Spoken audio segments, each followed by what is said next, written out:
Hi, everybody. My name is Parsa, and today we're here with, Jose Fuentes. and we're doing another episode of Hallmark Hits, where we talk about music and also the hallmarks of PTK. So, Jose, please introduce Yes. yourself and let talk about whatever you want. I mean, introduce yourself, whatever you think people should know about you. Okay. Well, my name's Jose Fuentes. I am from the Texas region, Alpha Mukai chapter. I serve as a Texas regional officer for District 3, um, and I am a psychology and Spanish major. Ooh, psychology and Spanish. So is it like a dual major or like minor in one of them? No, so I got my associates last year in psychology, but I didn't want to like dip like in just 1 year. I was kind of scared. So I kind of stayed. I was like, might as well just stay the second year and do the whole community college experience. So I decided to major in Spanish. Ooh, okay. So what led you to that decision? Well, I have one of my PTK advisors. Her name is Doctora Otero. She is like a family friend of mine, I guess, but she's also been like my high school teacher for Spanish, AP Spanish. And she also, whenever I left high school, she moved to NTCC, which was my community college, to come teach as a professor in Spanish, I think. So she was kind of like always in the back of my mind, I guess. And then for my psychology degree or associates, I had to take a Spanish class, so I took her then as well. So I was like, might as well. That's interesting. Yeah. How many we on my last episode of Sky, we were talking about AP classes too, I'm pretty sure. So like how many AP classes did you take in high school? This is a random question. Dude, I hated AP classes. Okay. I took AP World History, A Push. Mhm. Um, I didn't really have that many AP classes because they were dual enrollment classes, if that Uh, makes sense. yeah, yeah. Yeah, so unfortunately we didn't have a lot of AP classes. Mhm. But yeah, I took AP World History, AP US History, AP Spanish, language and culture, and then literature and culture. Um, and then I was close to taking AP Physics, but Mhm. I was not going to do that. I was not going to do that to myself, so I didn't take it. That's yeah. I've heard AP physics is hard. I mean, a lot of the AP classes and most AP classes are pretty hard. For me, Yeah, A push, that was my like kryptonite. really, I think I did pretty good in A Push. AP World History, no, that was not for me. Oh, I didn't even take that. I took A push, I took AP Lang and Comp. I took AP microeconomics and AP like politics or like US, Whoa. I think. But yeah, A push was not good for me. I'm not history is not my strong subject, but Yeah, I did good in AP calculus though and AP lit or no, yeah, Lang composition. So all right. nice. So since this is Hallmark Hits, I'm going to ask you about some music. So Yes. right now, actually, let me choose one of these questions. So yeah, hmm. Okay, what album have you had on repeat recently? Album. Um, I'm gonna go with Sky's answer from last episode, but "Hit Me Hard and Soft" by Billie Eilish. That Really? has been, yeah, I know. I was watching that episode. I was like, Sky, that's my twin. But yeah, her that album is like a no skip album for me. And I'm a fan of her for sure. I would say I'm more of a fan of her than her music, if that kind of makes sense. Yeah. But like her first two albums and her first EP, there's some good songs that I listen to, but I don't listen to the whole album or the majority of it. But "Hit Me Hard and Soft" was definitely the first album of hers that definitely kind of introduced me into her discography. That's awesome. So Yeah, you seen her live? I have. I've seen her live twice. The first time was, I think, 2 years ago. In November, I flew out to Minnesota, St. Paul to be exact. That was the craziest thing I've ever done. I think my parents were too happy about that. Um, but and then I saw her last November, last year, in Tulsa, Oklahoma. So it was like, not like 2 hours, worth of a drive. So it was close enough. But yeah. So who else have you met? We were talking about concerts a little bit. So Yeah. who else have you met in your concert experience? Okay, so like the first few concert experiences, I was probably in high school. So I have three older sisters, so they kind of always bought an extra ticket, and I always was like, I'll go with you guys. So I wasn't necessarily forced to go to these artists, but I mean, I enjoyed them. It was a good concert experience, and some of their music I kind of like too. So the first ever concert I think I went to was when I think it was Olivia Rodrigo's Sour tour, I believe. It was her first studio album, I believe. When she released Driver's License, like she exploded. Mhm. So yeah, I remember going to that, and then we camped out for like 15 hours, I think. It was pretty cold, and then we were, most venues don't allow camping on premises, so we were like on the side of the highway. Oh wow. Um, so when it was time to actually, we could go line up, like everyone just ran across the highway. So that really introduced me to like concert culture, I guess, in a sense. So yeah, I've gone to her. They love Harry Styles, so I've snuck into Harry Styles concert as well with them. I went to go see Olivia Rodrigo for her second studio album with them. Um, but yeah, but their that whole experience has kind of made me want to go to my own concerts that I want to go, if that makes sense. Mm, So I've gone to Billie Eilish. Um, I've gone to a Queen concert with my dad. I took my dad for his birthday. Queen with Adam Lambert, I believe his name is. mm, He was a huge rock head when he was younger. He's from Mexico City, so he was there when it was like that big rock and roll phase, I guess. mhm. So it was really nice to go with him. Um, who else have I gone to? I've lost count. I've gone to a couple of concerts. Um, but yeah, those are the most memorable ones, I would say. So you showed me a picture that you met, like which artists have you met? Like have you met any Okay, I met Ice Spice. It was my birthday. I don't know why. I think it was just I always thought she was cool. Um, I don't know. It was kind of like I kind of just did it just for fun. I'm not necessarily a fan of her music, but I mean I can definitely, vibe to it, I guess. And I think her stage presence is great. But yeah, I saw that she was going on tour for her second studio album, I think it was, or her first, I'm not too sure. Um, and like the venue was like it was a small venue, and like the tickets were like I think it was $40 for general admission, and then like 75 for like meet and greet. So I was like, of course I'm gonna do the meet and greet. So yeah, I met her. She told me happy birthday and she hugged me. She was really nice, which not that I didn't expect from her, but she was really a sweet person. So yeah, and that was the whole. I mean, that was before I could drive. Mhm. Um, so yeah, my dad had to drive me there. My dad has always been a good sport about taking me places. But now I can drive, so that's fine. But yeah. But yeah, he took me there. He wasn't too sure who she was, but he was just like he just stayed in the parking lot and waited for me. That's so real. That's Yeah, those ticket prices are crazy. Like I 40, know, especially in this day and age. right? Wow, that's good. I mean, I would have gotten out by. Exactly. But my dad's actually, I mean, pretty similar for me. Like, so when I had my old car, I had an older car. It was like an '03, and it was a Nissan. But I would go like whenever I'm an only child. That's another thing, an important thing to premise. So my That parents, makes sense. Sorry. no, I mean, I feel like it's obvious to tell I'm an only child a little bit, but other people, I mean, I've been asking people lately, and then they're like, "No, it seems like you have siblings." I'm like, "Oh, okay." But my parents, they love me dearly, so they always drive me to concert because they're like, oh, or they were just worried about me. They're very worrisome parents. So Yeah.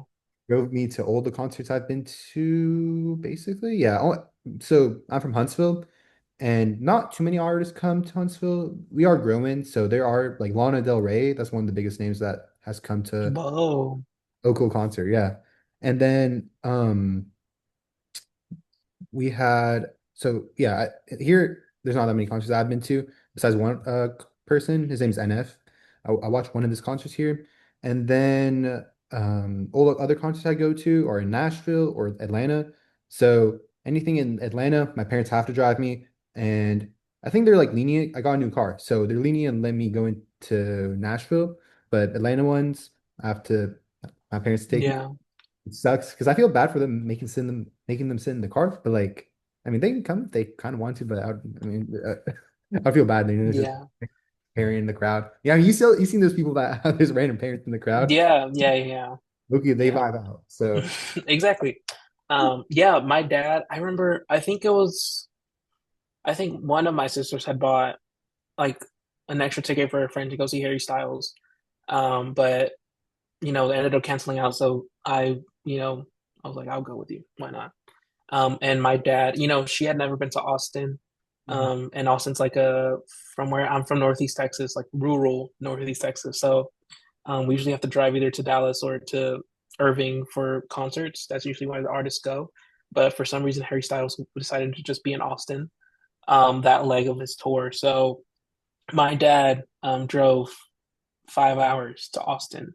I got out of school early just to go. And yeah, he waited in that parking lot and then he drove 5 hours back and then he had work um, in early that morning. So yeah, I'm pretty sure we're both grateful to have parents that love us. oh, seriously. And I'm going to my first concert in honestly, I think it's over a year. Yeah. Uh Really? this next Saturday, next Saturday. Mm, So I'm very excited to see my favorite artists. And since it's since I'm older now, I have more well, I'm luckily not busy that Saturday. Usually I'm like busy just all the time. So I was so happy when yeah. set his Atlanta date. Um, he's going to be it was on a Saturday, not during a weekday, because during a weekday I might have been cooked. Could Yeah, I have can been over. imagine. Yeah. But luckily it was Saturday and I'm just gonna go like really early. I think I might try to be one of the first people there. I'm gonna go like I think doors open at 7. I'm gonna try to be there like 12 or 1. Yeah. He relatively for my artist, he's not huge, but his name's Eric. Yeah, different art. You have to like whenever you camp out or whatever, you have to like think about the artists and are people that crazy or not? Yeah. I should be, I mean, even going like 4 hours before the type of shows I go to, you can get like around either the one behind barricade or barricade. So Yeah. that's usually the type I do. But since I'm into concert in a minute, and it's kind of rare for me to go to concerts now because I'm just so busy. I'm don't take advantage. I'm going to be try to be Yeah. first. So I'm excited. But let's see. Another question. I need to tap into the Billie Eilish album because I think I've heard a few of the songs. Is Birds on a Feather on this album or no? Yeah. Yeah. That's what I was Yeah. thinking. So I need to tap into that for sure after two You people. do. I know. If me and Skylar said it, you have to. Exactly. So what's your favorite song on the album? Um, I don't know. I would say probably Chihiro. That was actually my answer for that one music question Oh, really? on our questionnaire. Yeah. Yeah. It was that. It's really like I think it's just like a cool song. I feel like that's a safe way to describe it. It's like such a cool song. Um, yeah, it's a cool What- song. I don't know. Is that why you chose it, or is there more, do you have more Yeah, reasons? and I think since you're like audio production, you might really like it Oh, because like the really? production on that is like crazy. Yeah, Okay, okay. I'm you excited. need to tap in. Yeah. Billie Eilish songs, like one song that comes to my top of my head for production is Happier Than Ever. I think Oh yeah, that's a good song. I like that song a yeah. lot. And then that's the main one. I also really like My Future. Is that what it's called? I Or think so. Yeah, yeah, yeah. Yeah. I did some Ocean of that. Eyes is another one, or no, Ocean Eyes might be something different. But I think it's My Future. But Yeah. that song's really good too. I listened to that back in like 2021, 2020. I remember listening Wow. to Billie Eilish's like that original album with Bad Guy and everything on it. I listened to Hmm. that a little bit when it Yeah. came out. So, Billie Eilish is great. So Yeah, that makes sense. let's see. So is there more? Wait, so when you listen to music, like do you listen to it in a different way since you're like into audio production and all that stuff? Yeah, that's a great question. I So for me nowadays, I'm listening to music in my car, I guess in my dorm like this, on my MacBook speakers or my phone. So those are the three main ways I really just listen to music. I have these like professional looking crazy headphones that are very expensive, where I do my audio engineering matters on it or mixing and stuff. But normal listening to music on the phone. It's on the phone. It's harder to realize if a mix is like bad or good. And then on MacBook speakers isn't as noticeable as well. But in the car, it's more noticeable if the mix is bad. So Mm, when I say mix, it's like how everything sounds together. yeah. Most basic way to put it. So it's more noticeable in the car, but has you said if has it changed how I listen to, or do I listen to? Oh, Yeah, I guess like if you can tell, like, like as an average listener, you're just listening to it, like, okay, that sounds good. But yeah, like for you specifically, like, do you like pick up certain things? You're like, oh, I know what they did there or something like that. yeah, I do. Now I do. I mean, this semester I've been getting really into the nitty-gritty and the real stuff I need to be learning Yeah, about my career and field. So, as of the last month and a half, I've been, catching on to like, oh, drums are a very important part of songs, and that's one of, I think it's the most complex, or it's either the most complex, I guess, or it's also fun to mix it. yeah. What a lot where no, it's where a lot of engineers' ears go to first in a song, the drums. So Whoa, okay. now I think about drums a lot. That's the best example. I used to when I was younger and listen to music, I didn't even think about drums. But ever since I've been getting into, yeah, this is the best example. Going into this career, I've started appreciating drums so much more, especially in live sound. In live sound, drums are like what carry everything. Like they're Yeah, what make you move. So yeah, drums have, gone way more important for me. And I still like vocals a lot too, but that's how it's changed. Mm, how about wait, so wait, how many wait, what did you choose? Wait, why did you choose the song? You said it was because it's cool, right? Or did you have more yeah. reason? I mean, yeah, it's just a cool song. I don't know, it's a cool song. It's okay. I chose Unwritten. You know that song? By Natasha Bedingfield? I don't think so. I probably have heard it before. I feel like I've heard it. I just don't know it by name. It's okay. I was about to say I can play it, but no, it's okay. It's a good song. You're gonna It's get copyrighted. I want to get cut off YouTube. No more I Hallmark. know. It's gone. But I think, actually, this is a good question too. I'll ask this one. Yeah. What's a song that motivates you before events or presentations? 'Cause I know you mentioned you're going to be speaking at an event in like a I week. am. Yes, in a week from now. Yes, it's gonna be the TCCTA, Teachers Community College. Wait, Texas Community College Teachers Association. Yeah, I was chosen as a keynote speaker. Um, I don't really know. I don't really listen to music, I guess, before like big events. I kind of just, I don't know. But probably like I Will Survive by like Gloria Gaynor. So, Okay. yeah. That's I feel like I'm pretty good when I'm under stress, mhm. maybe. Um, but yeah, probably like I Will Survive. I know that's probably cheesy, but Oh, hey, it's not cheesy. I remember when I was going for songs to choose for the one, the question on the questionnaire.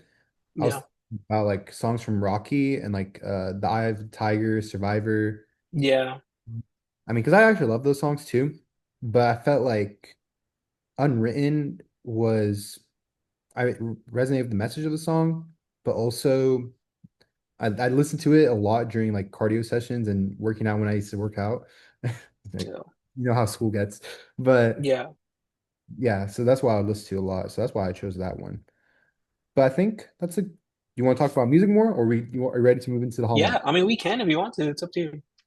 Let's see. Let's see. What's your favorite concert you ever been to? The Queen concert, for Okay. sure. I mean, the production was like crazy. I mean, it's probably because they've been doing it for so long, right? Mhm. But I mean, that production was crazy. Something my dad commented on because I think he used to be like not a DJ, but like he used to like I remember he has like in storage, he has like these big speakers and like the mixers and all that stuff. So I think he was like into that stuff like at one point, but you know how life gets or whatever as you get older. But the one thing he did tell me, like his one takeaway was like that he loved like the mixing, I guess that might be, I don't know, like everything sounded like balanced out and like it was loud, but it wasn't like distorted, I guess, or it wasn't like annoyingly loud. Like everything was mixed well to where like they can increase the volume and it's not sounding like horrible and hurting your ears. So I think, and then the lights and all that other stuff, and the homage to Freddie Mercury and all that other, you know, sentimental stuff was pretty nice. And I got to spend it with my dad, so that definitely holds a good small little space in my heart. And then I think we went to like In and Out after. Mhm. So yeah, that's definitely for sure my favorite concert. That's awesome. He was a good sport for going to concerts because he usually doesn't like going to concerts. Oh, okay. Yeah, I always forget you guys have In and Out because it's like in Alabama we don't have In and Out. really. Yeah, I forget that sometimes we only have certain things here. Sorry. It's okay, hot take, but it's not that good. Yeah, I've Yeah, had. I mean, it's good, but I hope I don't get canceled. No, It's good, but I don't know. I just think it's a little overrated. I think the fries are overrated. Yeah, the fries aren't too good. But I mean, like, I still go there, so that must mean something. So, yeah. Yeah, no, I agree. I mean, I like the burger, but the fries, I had animal fries too. I went to California and I had this. Um, yeah, nothing crazy. I like Cane's better. Cane's was fire. Dude, I love, Cane's is so good. like, I could eat that.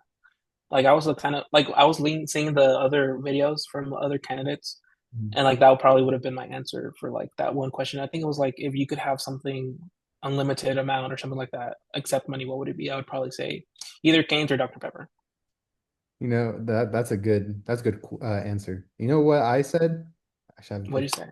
I I think think I forgot what you said. it's Diet Grape Pico. And Oh, yeah, because you were, like, dieting or something. I don't know. no, low key, I look back at that answer, I'm like, oh my gosh, why am I talking about this? I could have just talked about how I like it. I think I like over explain on answers sometimes, but that's just how I am. I'm an over explain type person, honestly. Yeah. So I don't even think I need to say that much Yeah. about it, but I actually have a It picture of was my the first question, so it's okay. right. I have a picture of my fridge with all the Diet Grape Pico I actually Whoa, have.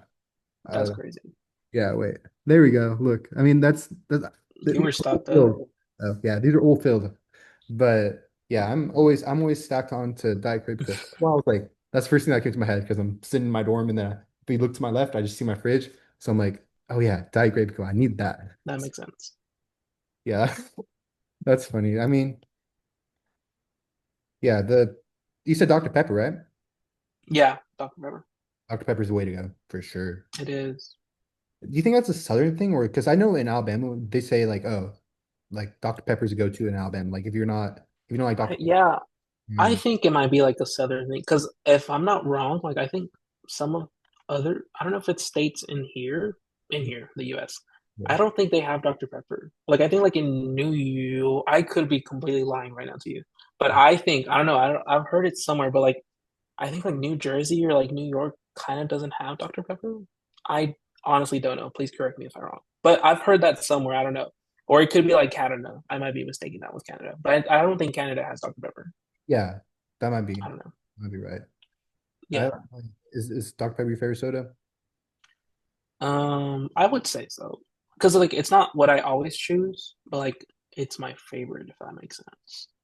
Like I will always get like if it's nothing else, I'll get Dr. Pepper. But I Mhm. really like Sprite. Um, I like what else do I like? I like Diet Dr. Pepper too. Yeah. Yeah. What's your go-to chip? Because like whenever I think about go-to Ooh, drinks, my I go-to think chip. about go-to chips too. Everyone has a go-to chip. Yeah. It's kind of like when I was little, I would eat hot Cheetos like not every day, but close to every day, and I loved hot Cheetos. I don't eat them as much because I've kind of gotten tired of them. But Mhm. like whenever I go like on road trips or something like that, and we stop at Buc-ee's, I always get hot Cheetos. And then in high school, when I would go see my sisters perform, they were part of the drill team, and one of them was a cheerleader, and the other one was in band, and I was in band too. Um, I would always go to the concession stand during halftime and do hot Cheetos with cheese. So that's always my go-to chip, but also snack. Okay, so that is Yeah, your go-to. Okay. yeah, I would say hot Cheetos. Okay, okay. I low key, I was always a Takis over hot Cheetos person. Really? See, with Takis, I don't know if I like them or not. Because I mean, don't get me wrong, they're good, but like it really just depends where you buy them from. Hmm. Because like I like the Takis where like there's like not that much powder on them. And I Mhm. know some people love like the ones that are like drenched in powder, and I don't really like that. Yeah. No, that's fair, honestly. I think I don't really care. Talkie's talking for me. Yeah. But we have to talk about Bucky's low key because that's the thing in the South. Like, Yeah. Do y'all have a Buc-ee's? yes, we got So, so we have we might I know we have two for sure in Alabama. There might be three, but I know yeah. there's two for sure in Alabama.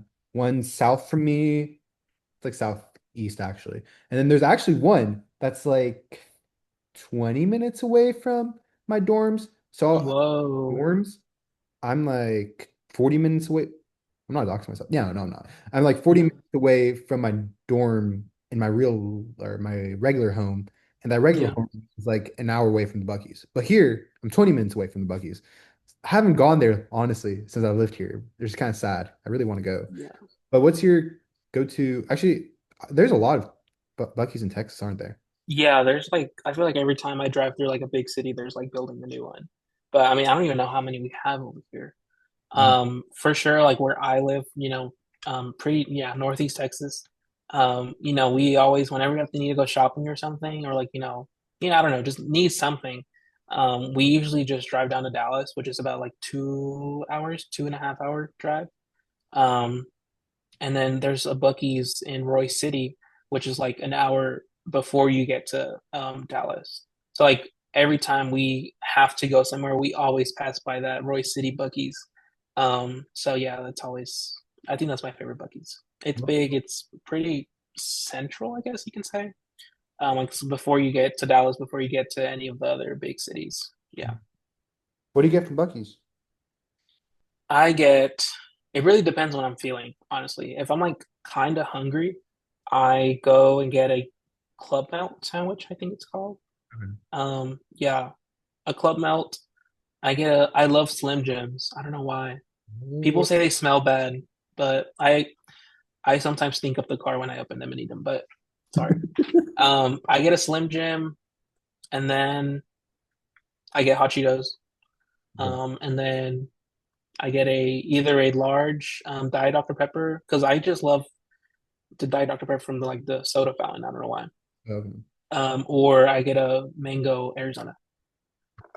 Ooh. Yeah. You know what I've been into lately? Those. So at Circle K, that's the gas station I go to now. But at Circle K, on their fountain machine, they have Arizona tea watermelon. And low key Whoa. is bomb. I'm not gonna It's lie. so good. I know it's so good. I went and bought it from Walmart, like in a gallon thing, or yeah, I think it's a gallon thing or whatever. Half. Yeah, the gallon. Yeah. And what it didn't hit. Like it was so I'm not even Yeah, kidding. Weird. it tastes it tastes a little weird, yeah. Yeah, I was like, what? Why does it taste so different than what I got at the gas station? But the gas station is so fire, I'm not gonna lie. Like Yeah. I need to stop. I probably have one of the cups, but I No, that makes sense. the I probably no, Yeah. I haven't been getting as late much as lately, that much lately, but it's nice.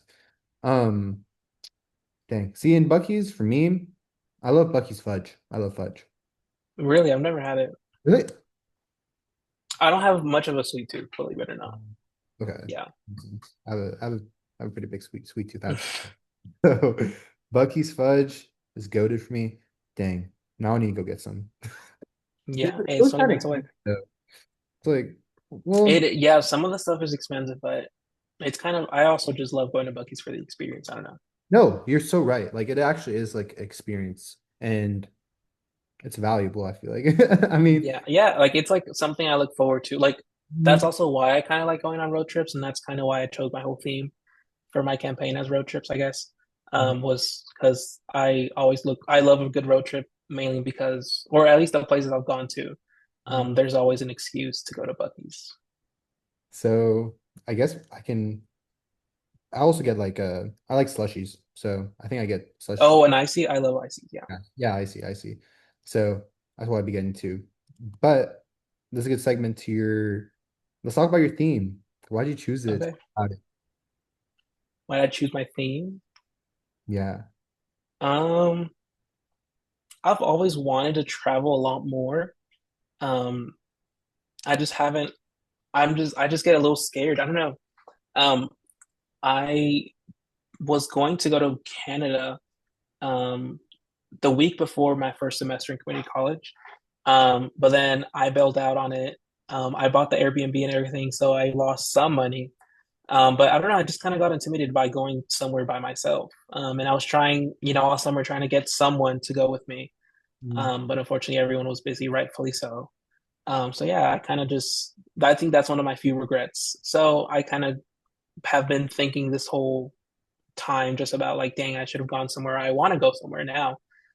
So I kind of just really implemented that into my campaign, the whole idea of road trip and um, traveling. And I kind of really like the idea of like how all of us come from different regions and different states and, different cultures essentially just from our states. The South is completely different from, the North. I'm pretty sure Texas is completely different from Alabama. But I thought it was really cool that we all, come together from different spots just to go to Catalyst. And mm, it's just like a big group of people, and we all share one thing in common, and that's PTK and community college. So in a way, that's kind of why I've I think traveling would have been a good theme when I was first starting off. Everyone's from different spots. And it's a small little detail, but if you haven't noticed, especially in my infographic and then in my posts I've been making, there's a road at the bottom and then there's a little car. And that car is essentially me in the car. And it's kind of like my thought process was I'm like kind of, and in every single post, there's like different landscapes from different states around the world, or not around the world, but around America. So I was kind of thinking, I was like, it'd be so cool if I'm the one picking everybody up and taking them to Catalyst and like visiting these new places. That's an excuse to visit different parts of America because I want to travel again. So that's kind of the way I kind of went with it. Everyone has in their own division. So yeah, that's kind of I tried implementing the different divisions into each post. So hopefully I didn't leave anybody out. No, Yeah. you're doing great. I love the theme. It's a Yeah. super awesome. We can answer this question in chat. We had a question saying, "Who helped you?" So helped me. It has been Leslie in some of my posts. She has been an amazing help. Sometimes you just need that second opinion. Sometimes you do something and then they're like, hey, that doesn't look good. And Leslie has been that person for me. Since I became an RO, honestly, she's always like, hey, don't do that. I'm like, okay. So yeah, for those who don't know, Leslie is my fellow regional officer for Texas, but she's also my boss essentially because she's the president of the Texas region. But yeah, Leslie has been helping me out. So we really took into that fact the whole idea of that this whole IO campaigning is not a competition with each other; it's a co-opetition. So I think me and Leslie definitely embodied that. That's great. I love y'all's dynamic from just chats I've seen. Yeah. This is a great person as well. I've gotten to know her as well. So now I have a few questions about things you talked about. So we're in Canada. Where do you want to I go? was gonna go to Banff, Alberta, Canada. Where's that? Yeah. It's this it's like in the southern part of Canada, pretty close to the border, I think. It's a pretty touristy spot. It's just beautiful mountains, like blue lakes. Mm, So that's mostly I love outdoors. mm, Um, so that's mainly the reason why I wanted to go there. I think I saw a TikTok mm, of people going there, and like I was like, I want to go there. And then I started going into this giant rabbit hole of, where you should go, and I created a whole agenda even before the thought of going there was even in my head. So mm. yeah, I think I might actually go this summer. I don't know, we'll see. But that's definitely one of my to-do list, I guess, things I wanted to check off. So yeah, is there any spots you want to go to, like anywhere around the world? Yeah. I like my dream place to live and where I want to end up in the future is Orange County, California. I Well, that's specific. Yeah, I mean, California is Southern California. The weather there is perfect in my opinion. I like sunny weather because the sun's very important to me, and it's like it's always been a important symbol in my life Hmm. and something there's so much great symbolism with the sun. Always one of my favorite quotes is never don't forget the sun is always behind the clouds. and it's a way to, keep hope, even if it's a cloudy day, the sun's still there and there's still hope. And Yeah. I mean, there's a bunch of other quotes, but sunny California, that's the dream for me.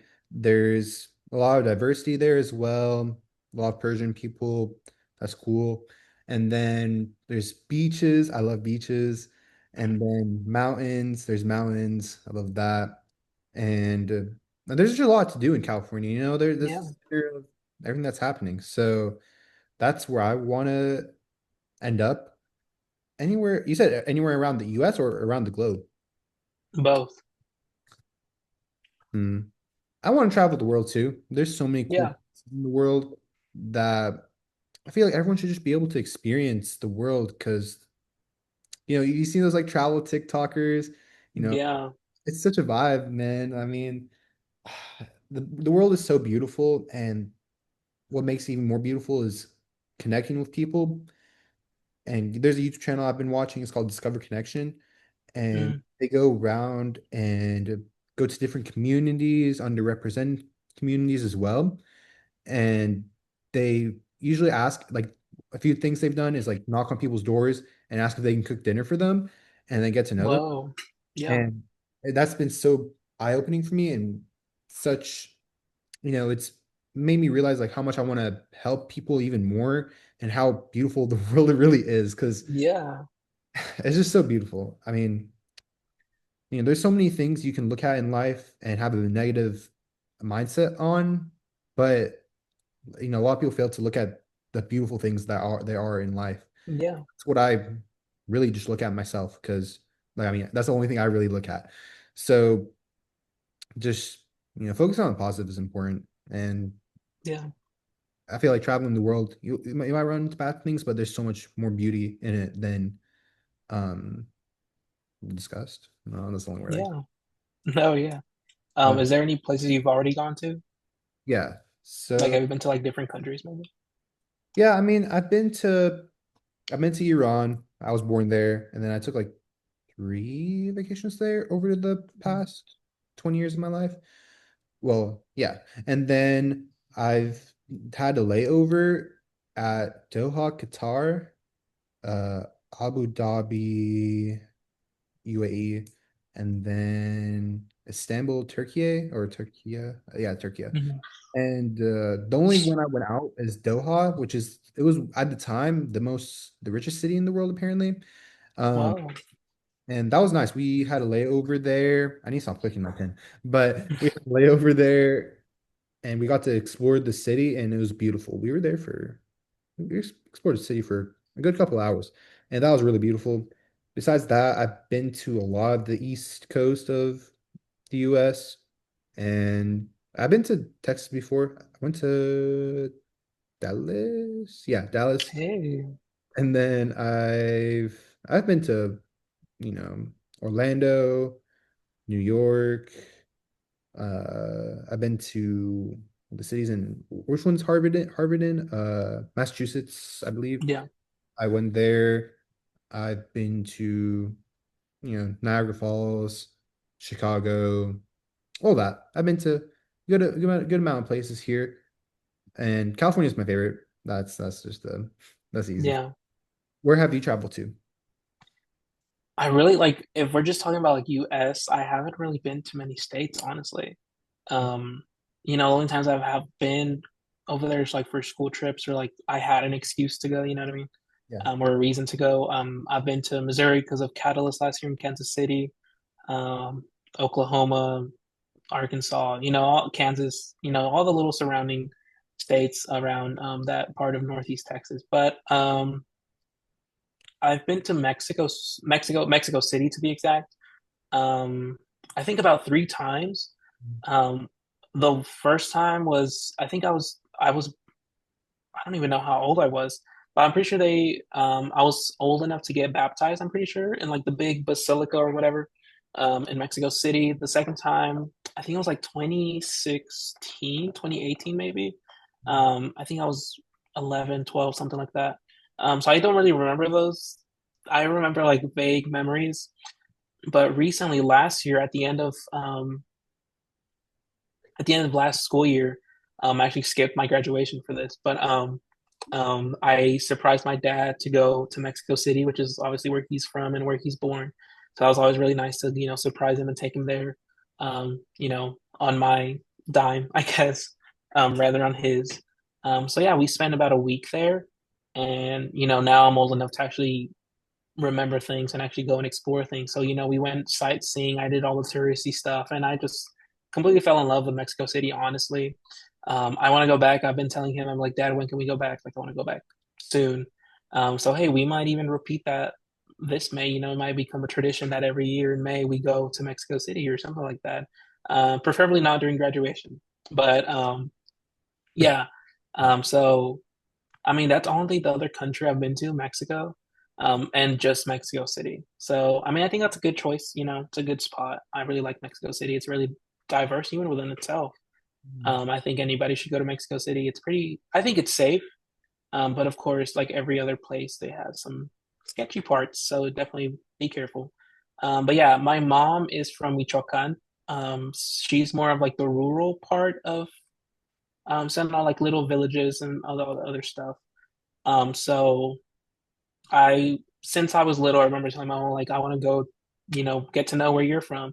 But it's pretty dangerous in Michoacan. If you know, you know. But yeah, so that's one of my top bucket list items as well. Go see where my mom's from. So yeah, hopefully I get to do that soon. Of course I want to go to Canada, but I think I really want to go to like I'm not too sure, maybe Austria. Ooh. I think they have pretty good architecture there, and I'm a sucker for like I love going to like different cathedrals and all that other stuff. To just look at our architecture and like all the sculptures and the paintings. When it comes to like museums, I like museums, but I kind of just look at it and I'm like, okay, that's cool, and I just move on. So I usually just breeze through the museums. Yeah. Sadly, I'm not like other people that actually like look at it and actually like think, what they're feeling when they look at it. I don't have that ability in me, sadly. But the times I have gotten like someone to give us like a tour, like whenever I've gone to I'm in the honors program, so I've go to different honors trips, and usually my professor's nice enough to give us a tour guide to kind of explain all the history and all that stuff. And like whenever she or they explain it, like I'm like I could have never guessed or even thought that that's what that meant. You know what I mean? It's just so cool and insightful. But yeah, definitely Canada, I want to go to for sure. Explore more of Mexico for sure, but also want to go to like Guatemala maybe. I think Mm, that's pretty nice. Yeah, Guatemala. that's a Those are some good selections. Yeah. I've always wanted to go to, just anywhere in South America. Argentina. I think Argentina might be cool. Oh yeah. I've heard it's sunny there too. So, because yeah, I've heard it's sunny there too. So I want to go there. Yeah. But you talked about your dad a good amount. You want to talk about him and like his uh effect on your life, I guess. Yeah. So I have a family of eight in total, including my parents. It's three girls and three boys. The girls are older. No, girls are older, and the guys are youngest. I'm the youngest out of the guys, so I have three older sisters. Just to give some background. Yeah, I mean, I have been grateful to always have a big family. Maybe that's a little typical for a Mexican household, but my parents have always been supportive of all of us. Um, and specifically my dad, I always remember him telling us, to focus on school, study. They came to this country when they were 16 years old, which is just crazy to think about. They were just all by themselves. They hadn't met each other yet. So just thinking about my mom and my dad being 16 years old, coming to a country they have no idea, um, is like pretty jarring to me. I don't think I could do that. At 16, I think I was barely learning how to drive Right. and getting my first job, I think, something like that. So Mm, I think definitely that within itself really brings me encouragement and motivates me to do good. So whatever, the sacrifices they did doesn't, go to waste. But yeah, my dad has definitely always been the person to be, get on our butts for not doing good in school or, if we got a B or something, he would be like, "Hey, you should probably get that up to an A," which at that time I didn't really like, but now I'm really appreciative of it. And thanks to that, the stuff my dad did and all the encouragement and, how he raised us basically. We've all been successful so far.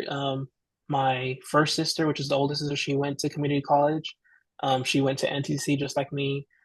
She was in PTK. She was in the honors program. She won the Jack and Cook transfer scholarship, so she was able to go to A&M, her dream university. Got her master's. She's now in public health. She's doing really good. My second sister, she, went into that same path. My oldest sister, you wouldn't know because you're the only child, unfortunately. But, in families, the oldest child usually gets the short end of the stick. They're kind of the guinea pig. Well, that's what I call my sister. She was the guinea pig. But, she kind of, I think she did really well with what she had, the little information she had. Because, again, my parents didn't know anything about education, none of that stuff. So, yeah, my oldest sister really helped all of us essentially. So then my second sister, um, she was the first doctor in our family. She graduated valedictorian from my high school. Um, got a full ride with that. So yeah, and she went to Texas Tech University. She went to Texas Tech medical school, and now is the first doctor in our family. She's doing family medicine. My third sister, she became a registered nurse. She did really good in school as well, and now on her way to study veterinary medicine. So hopefully, the second doctor in our family. And then there's me. And with that, then when itself, here I am, um, getting involved in PTK and all that other stuff, kind of similar to how my older sister did. So yeah, and it all goes down to my parents, but specifically my dad, who really put that little seed of encouragement and I guess perspective to education that we probably never would have had. That's awesome. I love Yeah. I love this. So is your dad one of your biggest role models, or do you have someone that's even, another great role model? No, yeah, I think my dad's my biggest role. I think he's like so cool. I feel like he has a kid at heart. Mm, I mean, he's such, I don't know, I think he's the coolest person ever. He has so many stories, fun stories. He was a bad kid when he was younger. I mean, imagine just being a kid in Mexico City, you know what I mean? Like you could do anything basically, especially during his times. But yeah, I think my dad is both my parents honestly are my biggest role models. I like to be certain things that they have one day as a person, I guess. But for my dad, I definitely would like to have his wisdom one day because he's a really wise man. Like if something gets bad, I just go straight to him like, "Hey, Dad, what do I do here?" And he always gives me the wisest response. Not necessarily, sometimes it's not what I want to hear, but he is pretty wise. So I hope to get that from him one day. I don't know. that's awesome. I love that. Yeah. So you mentioned band earlier. What'd you do in band? Yeah, I was in band. I was never really into sports and athletics if you couldn't tell. But yeah. Yeah, I chose band. I think I always liked music. Um, but yeah, I chose band mostly because I wasn't into sports like that. Mhm. So it was like my other only option. I was like, why not? I my top two choices because you had to choose like which instrument you wanted to play. My first choice was clarinet, and my second choice was percussion because I thought it was so cool. I Mhm. ended up being clarinet, which is fine. And one of like my mindset in anything I do is always like, if you're gonna do it good, and go big or go home. Mhm. And that's something I get from my mom. But yeah, I locked in, I guess, essentially for on clarinet, and I think all throughout middle school and high school, I was pretty much first chair. I don't know if you guys have all region, right? In Alabama, Say it again? all region. Oh, I don't know. I wasn't Oh, part of what? it. Really? I thought you were. No. Rip. Okay. Well, for those who were in band in high school, I think they have all region. I did really good in all region, which is kind of just essentially everyone in the state gets three pieces of music. You practice it, and then in December, I believe, you go and in front of everybody in that state or at least your region, you have to play it in front of them and then also three judges. And then they rank you from like top to, bottom chair. And then they kind of build their band with everybody. So it's like new band and new, I think there's orchestra as well. but there's like a new band with like people from different schools, which I think is pretty cool. But yeah, I did really good then. Um, I wasn't really a fan of like marching band. I just like playing my instrument, if that makes sense. So, I had to do it regardless. But yeah, I mean, I was grateful to have a pretty cool high school. And we weren't a military band; we were like a theme band. And my music director, he would go full on out. So I mean, we had costumes. We had like these big giant props. We would buy props from like the DCI groups, which is like are the professional band people, I guess, or the marching band. So yeah, I mean, it was always cool. I think my senior year of high school, we did Wednesday, so we all had like the Nevermore uniforms, and we had like the Nevermore Academy. I don't know, entrance gate. I don't know. It was super cool. Um, so yeah, I mean, I've always liked music, not necessarily band as a whole. But yeah, I like playing clarinet. That's my instrument I play to with. So yeah, I haven't touched it since I graduated high school. I've played here and there for like church or something whenever my dad needs me to play. But I've never lost my ability to play, I guess. So it's kind of just muscle memory, honestly. That's awesome. Yeah. So a little bit of a funny story to me, I guess, that I don't really mention often is, whenever I talk about my music, I'm like, how I got into music. I'm like, Hmm. I didn't know I wanted to do music until community college, and music's been in front of me this whole time. And I had experienced video editing. This is cutting my story down like very, but I always had experience doing video editing for like 6 years from now, and when I learned that old video editing isn't based on the music and it's based on, the film, and if the film is based on the story. So a lot of the editing is based on the story. When I figure out about that, I was like, why don't I go to the core of what I like, music? So then I'm like, oh, I never had experience playing anything. I played piano for 2 years, but I completely forgot it was in middle school. I'd actually also played clarinet for Whoa. like I guess a semester because I was a part of Yeah. band for a semester, and I did play. I literally don't even remember it at all. Like it's kind of funny. I only remembered because I was helping out at a live show. So I was like, was I assistant that day? I might have been. No, yeah, I was like half assistant, half stagehand, but I was the only other person helping with live sound, besides the main guy. And so one I was just helping out, and one people that was sitting in the front before the show started, he's like, Parsa? Or oh, he didn't even say he might have said my name. And then I'm like, I know this guy, but I have no idea who he is. Yeah. Who he is. And I'm like, yeah, I think I know you too. And then he's like, where'd you go to middle school? I'm like, here. And then he's like, oh, and then it just completely like my brain.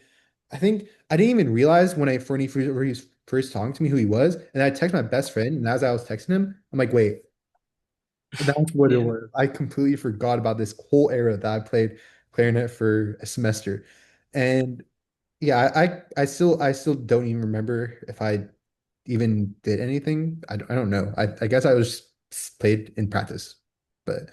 Yeah, that's just something funny. I always forget to, or I forgot originally in my story, so I just don't even say it anymore. But that's Yeah. a little fun fact about me. But I want to also ask about uh the car in your campaign. So it's a red car. Is your real life car Yeah. red? No, I just thought that was the cutest little car that Canva had on Okay. their thing. So, Okay. Okay. No, yeah, but I think I've always liked red cars. I think I really don't know. I think when I was little, I really liked red cars because I used to watch Thomas and Friends and I was obsessed with it. And I think my favorite train was the red one. I don't know his name, but yeah. wait, I'm gonna lock. I love Thomas too. I was Yeah, I was upset. It was so bad. Yeah. no, it was bad for me too. I think I was obsessed with Thomas until I was like 6 or 8. Like I was Yeah, me no, literally. I had the Yeah, I was in the other live with Rhonda. I was telling them how like my dad, like when I was a little kid, like I didn't play with toys. Like I was just there. Like I was just sitting, I was quiet. But like when it came to Thomas, like I would go crazy with Thomas. And I think for Christmas, my dad had bought me like a little, not little, it was like big enough for me to actually get on it and sit on it, but it was Thomas. And like yeah. I could just zooming around the house like whenever I was. And Yeah, I think we still Oh, have it. I don't know, but yeah. wait, that's so So cool. I love Thomas. Yeah. I had like a little, like a table thing that had a bunch of Hmm. things that you could, Whoa. things Uh-huh. you would find at like Barnes and Noble. You know what I'm talking about? Yeah. Yeah. Yeah. Yeah. Those Barnes are and cool. I'll go to Barnes and Noble and play with those two Yeah. trains. But man, Thomas was, I rewatched. Have you ever seen the Thomas movie with, oh wait, no, this is getting crazy. Okay. Have you seen that Thomas movie that's like, oh, what happened? I need to search it up. I can't. I'm not letting this go through. But there's a Thomas movie that I remember watching as a kid. I watched like all the Thomas movies when I was a kid. But Yeah. the I watched this one specifically, and I think I rewatched it a couple months ago. And because I think I was like, so I have a cardio machine type thing, like Hmm. a little treadmill that I would do Yeah. steps on before I was, so I guess it might have been before I came to community college, but no, I was probably not. But I was doing exercise in my like living room, and we had our Roku TV, and then I searched up Thomas. I don't know why, but I think I just did. The only movie that was available for free was this movie. But have you ever seen this? Yes, I have seen that one. Yes, yo, this one. This is not people. I think I was like, I think my mom had bought the DVD for me. I really don't know. But like I remember specifically like watching a Thomas movie like over and over and over, like every day. Like I'd be like, okay, play Thomas. Yeah. There was Yeah, I mean it got not bad. It didn't get bad, but I mean when I was little, people would be like, "Oh, what do you want to be when you grow up?" Like I was like I want to be a train conductor specifically because of Thomas. And then also my mom she had like a little boutique shop, mostly sold like dresses for like weddings or quinceañeras and all that other stuff. But it would be her, she had a shop downtown and like we had a train that would cross downtown. So every time I would hear, the whistle, I would just run out of the store and just watch it go by and then go back in and act like nothing happened. Yeah, I love this, Thomas. Wow. I yeah, think that's the foundation for every great leader, Thomas the Train. exact. Thomas and Friends, yeah. That and Barney. I loved Barney too. Oh, Barney was fire too. I wasn't obsessed as I mean, like my mom, I think my mom liked Barney more than me. Yeah, that makes sense. Yeah, She loved Barney. She always sing that song. Isn't someone yeah, like yeah. that? So she loved that song too. But Thomas the Train, that's so real. And how do we even get on Thomas the Train? We were just talking I about don't even know. We are just talking about. We just locked in. I guess I don't know. yeah. So I think those are the only things I wrote down. Yeah. So technically we were supposed to talk about hallmarks and we just been yapping about other stuff. So I guess we'll move Hey, to that's okay. Yeah, so we'll start with a scholarship question. So let's see, let me look. Hmm. I I think this one's a good one. What's no, actually I won't do that one. I just asked this one from Sky. I think I want to ask you too. What's a study habit that actually works for you? a study habit that actually works for me. You can just talk about actually you can just talk about Um, your study habits or mm, yeah. Um, okay. I really don't study, mhm, which is crazy to think about. But I I don't know. I just can't like just the thought of like sitting down and like actually studying, I guess, or I just don't like my mind goes blank and I just don't even retain any information. But what has really helped me was writing down the notes as my professor is saying it, if that makes sense. I mean, maybe that is a study habit, I don't know. But yeah, I just write them down in my own words because sometimes they say some crazy stuff. I'm just like, I understand it differently. So I just really just write it down specifically in pen. It has to be in pen or else I just can't retain the information. And yeah, mhm, just write everything down that they say. And then that's just what look over before a test. But yeah, I mean, I have pretty good memory when it comes to anything really. right. Um, I always remember, I guess changing topics, but I always remember like the most randomest things ever. And I asked my mom like, "Hey, do you remember this?" And she's like, "I have no idea what you're talking about," but I remember it. Right. So yeah, that definitely has helped me a lot with school, just good memory. Um, but yeah, just definitely just writing down stuff in my own words. And then teaching. I talk to my cat and I teach him the stuff sometimes, if he's acting nice. So yeah, I mean, I guess that's my way of studying. It's really weird, but I That's mean, it's effective. So it's my way of studying, I guess. that's awesome. So Yeah, talk about your cat. How many my cat. brothers? Okay, so I have 8 cats. We had always been a dog family. I mean, we've had so many dogs. And right now we have 3 dogs. We have a Chihuahua, a Labrador mixed with something because she's like really short and kind of wide, but she's a Labrador. So I don't know if she's mixed. I don't know what she's mixed with. And then we have I think he's a Doodle. I don't know. But anyways, yeah, we have always been a dog family. And of course, I wanted to be different, and I stirred the pot, I guess. That was our big family drama that Jose wanted a cat. Oh, So yeah, so again, um, with my dad being my biggest supporter, I always have to run things through my dad, and if he says yes, I don't care what my mom says. Um, so yeah, so I was like, Dad, I want a cat, and he was like, okay, sure, we'll go. And I went to our animal shelter, and I found. Originally I was gonna get like I think her name was like Ruby or something, and she was like a just a orange, typical orange cat. But someone had already adopted her. So I was like, okay, well, do y'all have another orange cat? Because I was so set with naming a orange cat Cheeto for some reason. I don't know why. But then I found him, and then um, he like automatically like got on me and like was all up on me. So I was like, I'll take him. Why not? And he was only $20, so why not? yeah. So I ended up naming him Deacon, Deacon, specifically because I again love the band Queen, and his bass play, their electric bass player, which I also play electric bass. Um, yeah, sorry, random, but his name is John Deacon, so I just took his last name and put it on my cat, and so yeah, so then he was, the king of the house, I guess now. My mom was so mad at me for like a week straight. She did not talk to me or anything. But now she's like super in love with cats. So from him we got another one, and then we got our third one, and then we finally got our fourth one. And it was mostly through either fostering them from the streets, basically, or adopting them straight from the adoption center, or the animal shelter, not adoption center. Um, and then our other four, again, my mom fell in love with cats completely. So we have a couple of we have honestly a bad stray cat problem in my town, at least in my neighborhood, maybe. Mm. And they just get pregnant, have babies, repeat, repeat. Oh, And so my mom had been fostering little by little. She kept on fostering and feeding these stray cats to when they just started hanging out at her house.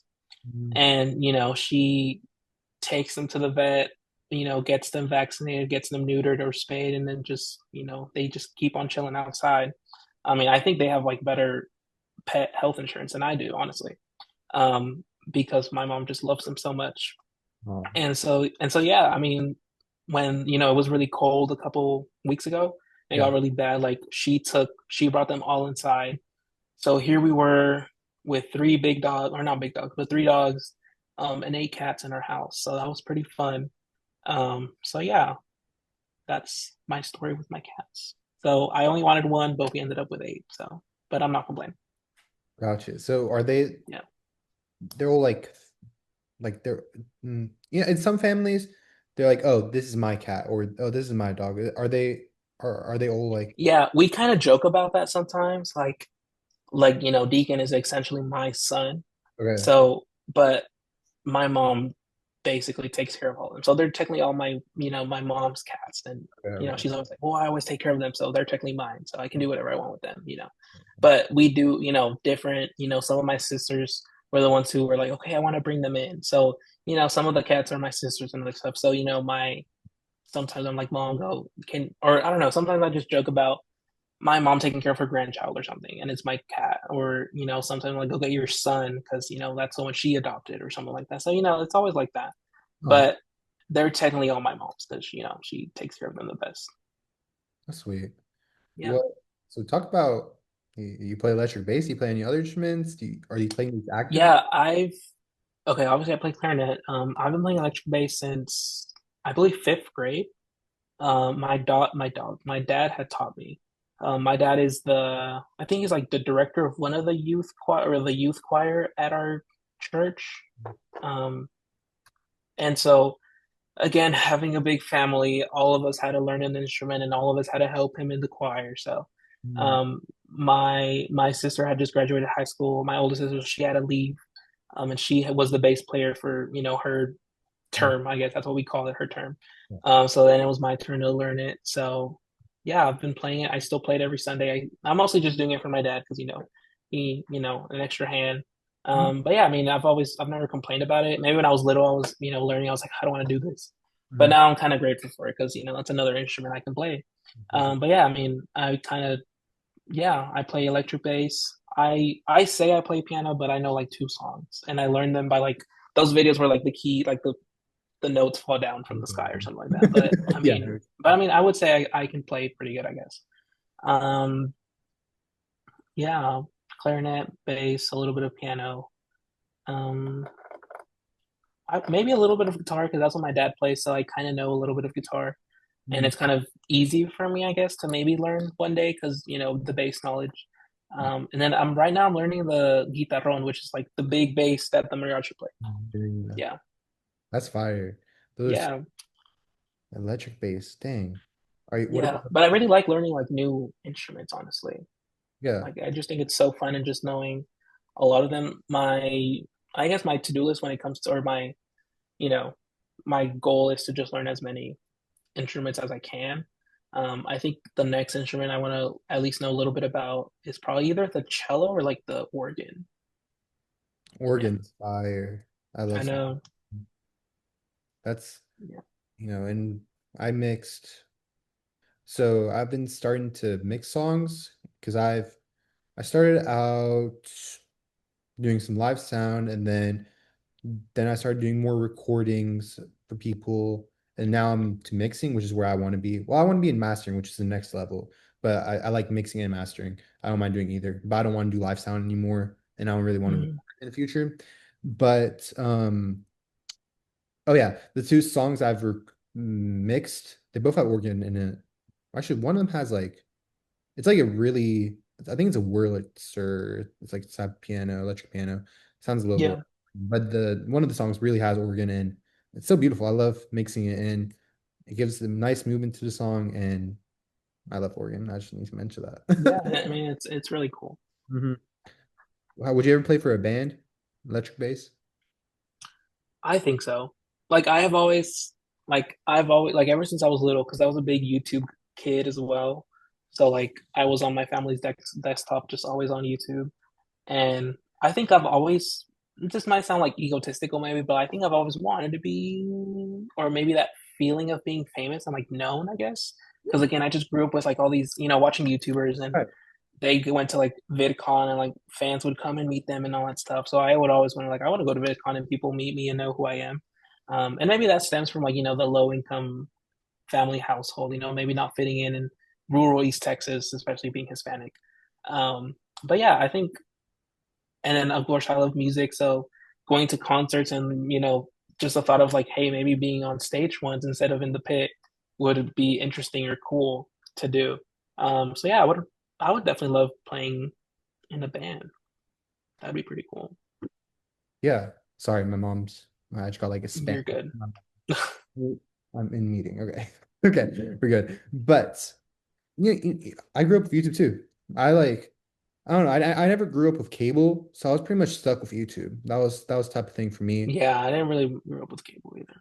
Yeah. We low key couldn't afford it, but it's okay. I was like, I watched Minecraft growing up on YouTube. Dude, me too. What'd you watch? I love Minecraft. I like who'd I watch? Yeah. Just all the OGs, honestly. So like Stampy, Stampy Dan Shop. TDM, I think his name was. Yeah, Dan Yes. TDM. Um, I my love mind's Pop. going blank. Yeah, him. I loved him. Him and Jen. They were like my internet parents almost. I don't know. No, I I love them so swear, I much. swear. Yeah. Like I started getting uh Pat and Jen like core on TikTok.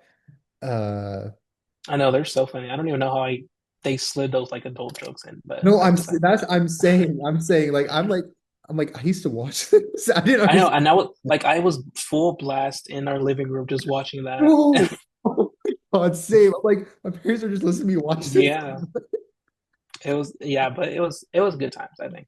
And It then just was sitting like in front of my desktop, like those old not old, but we had like an older desktop that like yeah, actually needed like the desktop and then like the monitor. It was yeah, like huge and bulky. yeah. And then yeah, it was definitely fun. Nostalgic for sure. That's so real. I love. So I know. Hey, see, we're so similar. No, literally, Common you're thing. just from Alabama, not from Texas. That's it. Exactly, Loki. But yeah, and I think I've always wanted to be like deep down. I'm like I've always wanted to be a YouTuber for sure. Like I definitely like maybe like a vlogger. Do you know Emma Chamberlain? Yeah. Dude, I think she's like the coolest person ever. And Mhm. she's like so aesthetic and so I don't know. I've always wanted to like vlog like her. And like that was one of like when I was maturing from Minecraft and all the other gaming YouTubers, I started watching her like really early on into her career and we've kind of like I've kind of seen her grow as a person and I don't Yeah. know. I think she's really cool. She is. She is. I didn't watch that much, but I do know her, and I've heard Yeah. great things about her. You know, she has her own like coffee thing. Yeah, coffee one. Yeah, she's like set for life, honestly. Yeah, I've heard. I've Yeah. heard. I ever since I grew up from the Minecraft stuff, the YouTuber I watch, it's probably just FaZe Rug. See, I didn't really get into all that phase Okay. clan stuff. I No. thought I was too cool for it, but yeah. But I mean, I was definitely in the know. So I mean, I think I watched some of his videos, but yeah, definitely from like Minecraft, I kind of just went into like more like vlogging Yeah. type style stuff. Um, but yeah, would you ever want to be like a YouTuber? Yeah. Yeah, I mean that's where my video editing experience is from. Let's see how much I can say. I mean, I video edited. I used to video edit my Minecraft stuff. And then it did pretty well. But that's where my video editing experience comes from. Also won $1,000 scholarship, or scholarship went to my bank account. But yeah, it's a scholarship today. yeah, so I got nationals for playing Minecraft survival games. So that's pretty cool. Minecraft had a big influence on my life, obviously, and I feel like it actually. I mean, it's what led me to music technically because the video editing came from the Minecraft, and then Minecraft. Well, the Minecraft came from the YouTube, honestly, and then YouTube was secondly, I guess, the thing. Yeah, But that's what turned me into music. But yeah, I grew up watching Minecraft videos all the time, YouTubes all the time, all those Minecraft YouTubers we mentioned. Same here. Trying to think of like during middle school what I was watching. I mean, middle school. I mean, I've just always been a YouTube watcher, honestly. Nowadays, yeah, YouTube, all I really watch is let's look. I kind of forgot. I've been watching. I need to look 'cause I watch like some philosophy videos. I like watching horror stories. Um, yeah. I love horror, anything in general, to be honest. But yeah, yeah, me too. Honestly, just like anything I can watch while I eat, that's kind of interesting. yeah. So horror stories. Mm, Or like like mini documentaries or something like that. oh, really? Yeah, I'm always I into. like true crime. Yeah, I love true crime too. I watch Forensic File. Yo, I keep forgetting about that show. I need to write that. But I need to write that down because I'd be forgetting to talk about Forensic Files. I don't really watch it anymore. But I used to mm, watch. My sisters used to watch Criminal Minds. Like they were crazy on Criminal Minds. yeah. And then I remember specifically when I was little, I would watch CSI Miami. I think Okay. I haven't that heard was it. pretty good. I got you. I watch Ryan Trahan. You watch him? I think in middle school I watched him. I'm pretty sure. Yeah. Yeah. Loki, I feel like some I mean I was Loki, I feel like I was early on him because he's big now. Yeah, But yeah, yeah. I was definitely there. Like, yeah, we were both there when he was yeah, that's what pretty. I'm saying. I'm pretty Yeah. sure we were there. But yeah, maybe that's enough YouTube talk. All right. I mean I would talk about YouTube all day. But to stay on topic, let's see.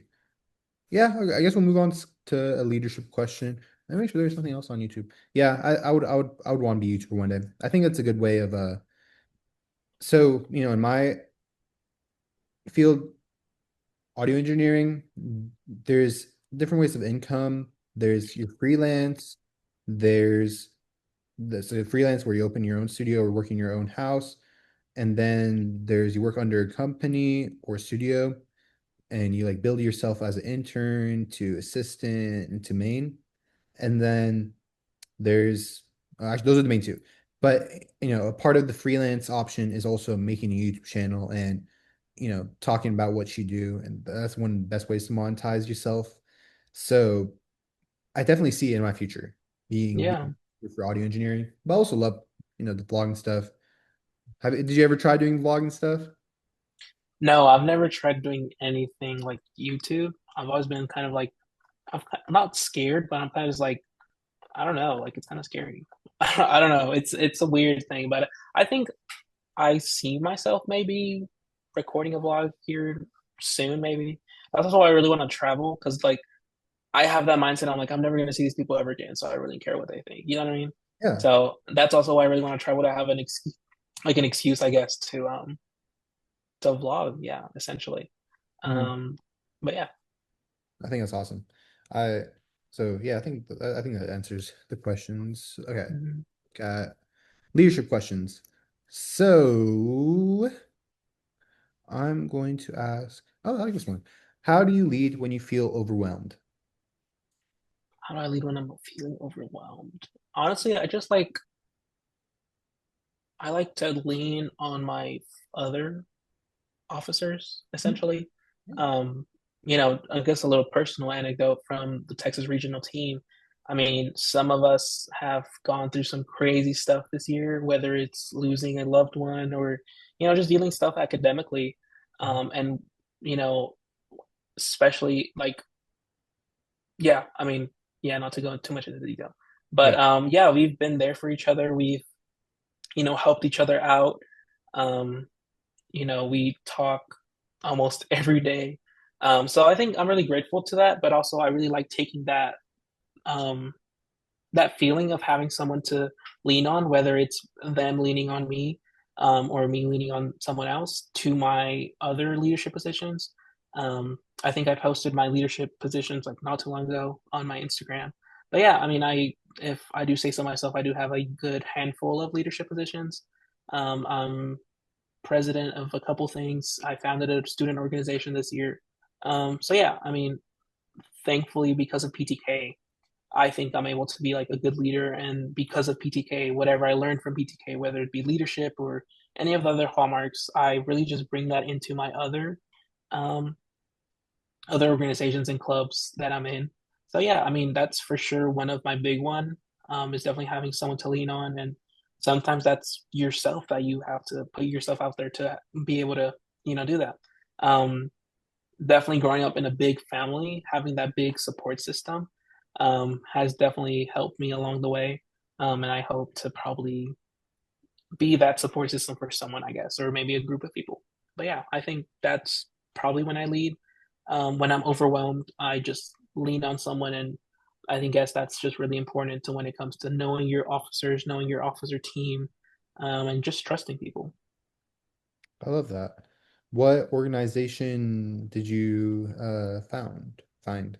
So we named it Raíces y Alas, which is roots and wings. So our Northeast Texas Community College was where I'm at. Their mascot is an eagle, so wings, eagles, and then Love it. Raíces is just for remembering your roots. But yeah, I mean my town, specifically Mount Pleasant, that's where I'm from, is honestly predominantly Hispanic. I think we're probably 50% or maybe, a little above 50%. And then here on campus, we know NCC is a Hispanic serving institution. So, I always thought it was kind of interesting how there wasn't a Spanish organization or like, a Hispanic student organization or something just to, represent those type of students. And yeah, I mean, I founded it. I came up with it was when I was joining PTK in my induction ceremony that I was talking to my Spanish professor who is not Hispanic. She's actually Russian, but she actually speaks I think five languages like fluently, which is just crazy. She's I don't know how she does it, but I think she's again the coolest person ever. Mhm. I think I have a lot of cool people in my life, but but yeah, and then I had asked her, I was like, is there a 2-year honor society, but for Spanish maybe? And she said, I believe there is. And then, we kind of talked about it a little bit, and then I was going to ask her to be the possible advisor for it. But unfortunately, she had her own stuff going on. She's a PTK advisor, she's, the head chair in the humanities department, I think, too. So, it is what it is. So I kind of just sat on it for a little while. And it wasn't until I reached out to one of my friends who's also a PTK member. Her name is Araceli. She's, I believe, our vice president of service. And I was like, I just prompted her the idea, and then she was kind of just like, "What if we make our own organization instead of having it be an honor society?" I was like, "Yeah, that makes sense." And that way we have a little bit more freedom. But um, but yeah, we went from there. I talked to about like 5 different people on campus. I learned how to email people, professionally and respectfully, but also trying to get what I want, I guess. Through that. Um, and yeah, I finally got to the 5th person, and he was like, I've been meaning to or wanting to start a organization like that. He's also Mexican, Hispanic himself. So yeah, we kind of just went full force into that. And yeah, we now have, a pretty good group of people, maybe about like 10, 15 people. We're still growing. We just had our first meeting like back in October. And Okay. even then we had like a pretty good turnout with people. So that was always good to see. But yeah, and we even have some people that aren't Hispanic because we open it to anybody. Anybody who wants to celebrate Hispanic students, individuals, or just want to learn more about culture. Because there's some people that aren't Mexican, but maybe out Mexican me sometimes. Um, but yeah, I mean, it's really cool. It's really fun. I'd never done something like this, so I was really scared going into it. But again, that goes back to whenever I kind of opened up I guess yeah, kind of like opened up to people about like why I wanted to do this stuff. Meeting new people that wanted to be officers for this organization. So again, that goes back to knowing your officer team. I'm so grateful for my officers that I have. I am founder, but also president. But it's safe to say our organization would not be where it was without their help.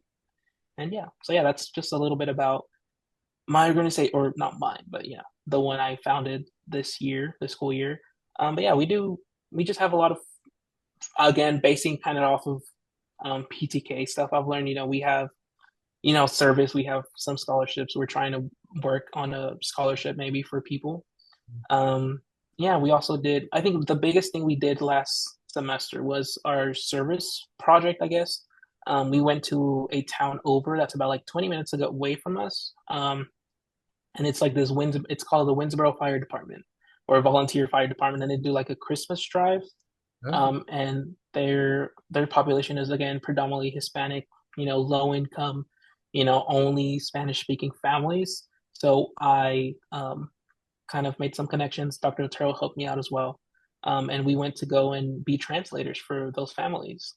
And I think they got like the most they got out of all the years they've done it. Maybe not because of us, but just specifically that year. So yeah, but that was really cool to do. We all felt good. So but yeah, I think that's our biggest accomplishment so far is give it back to the community. And all of us were first gens. We've been in that spot, having to do translate for our parents at a very young age. So yeah, I mean that was really cool to do, and I hope we do some more cool stuff like that either this semester or in the summer. do you have any plans? Right now I think we're trying to plan something for Mother's Day Oh, since I don't know if you know, but for at least Mexico specifically, I don't know if it's all of Latin America, but for Mexicans they celebrate on the 10th of May, like period, like even if it's on a Friday or something. I think for America it's like the second Sunday or the first Sunday of May, something like that. I don't know. okay.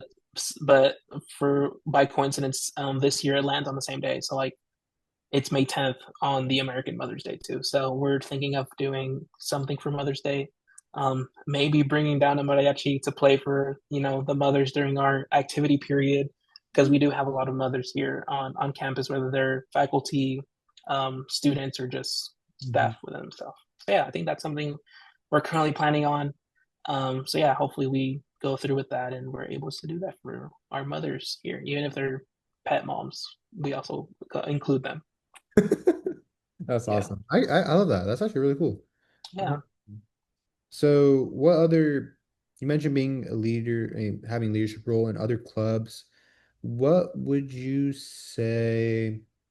I want to ask like what's your favorite club, but like, mm, yeah, I mean, besides PTK, what's your Yeah. club? It could be the one Well, you yeah, I might be biased, but of course the Hispanic ward, but uh, I think that's a boring answer now. But I would probably say the Psi Beta. Psi Beta is essentially kind of like PTK, except it's for psychology, not students, but it's an honor society for psychology for 2 year for 2 year community colleges or junior colleges or whatever. I'm the president of that. Mhm. Again, I am a psychology major. In order to join, like PTK, you have to have a 3.5. But for Psi Beta, there's some GPA requirements, but also you have to take a psychology course to be invited. Mhm. So yeah, and now again, I want the advisor for that. Her name is Dr. Score. Um, she's probably my friend rather than professor at this point. And I'm so grateful for her. She has her PhD. So definitely, whenever I need someone to talk to, she's the psychology professor on campus, and I think she's the faculty chair for the psychology department. So she's always a pretty good person to talk to, having that whole psychology background with her. But yeah, we do a lot of stuff. And every year we do a 5K run, walk, or crawl, we call it, for suicide awareness. And then last year we did pretty good on planning it. It's every year, but of course, with every new officer team and members, every year is, the turnout might be different or, the outcomes or whatever. But last year, I think with me and my other officers, we did such a great job. I think we got close to like 50 people showing up, which is pretty good considering that our college is like pretty out in kind of like in the middle of nowhere, out in the country. So yeah, and like they all stayed for we were able to get some people to come and train for QPR, which is question, persuade, and refer. So kind of be able to help out anybody who might be having suicidal thoughts or anything like that. So I think Psi Beta might be my favorite other club slash organization slash honor society that I'm in because I think it specifically ties to what I want to do, which is one day maybe go to med school and go into psychiatry. Okay, I was going to ask about that. So Yeah. you do psychiatry. Yeah. Okay, med school. So yeah, so that's like okay. That meant okay. I got it. Okay. So what's the population of your community college? I don't even know. Right? Um, I can search it up if you want. Yeah, sure. I was But curious. I mean, we are a pretty small, young college. I mean, this year we're celebrating our, I think, 40th year anniversary. Okay. Um, yeah, Um, so it's pretty fun. mhm. It's about 3,000 or 3,200 students. Gotcha. Huh, that's awesome. Yeah, That's good turnout for your I know. And then, yeah, and you the have weather was pretty bad that week. So, I mean, mhm, just getting people here was pretty good. Yeah. mhm. You guys have online classes, right? Yeah, we do have online. We have a pretty good online, like a pretty big online presence from students. Like a lot of our students are um, enrolled online. Okay. Yeah. Yeah. Makes sense. Huh. Interesting. We have 10,000, but Okay. your turnout sounds great. That's great. Yeah. So let me see. We'll move to let me look. If there's a good leadership question I might ask. But I think I'll move on to service. Yeah, we'll move on to service. Okay.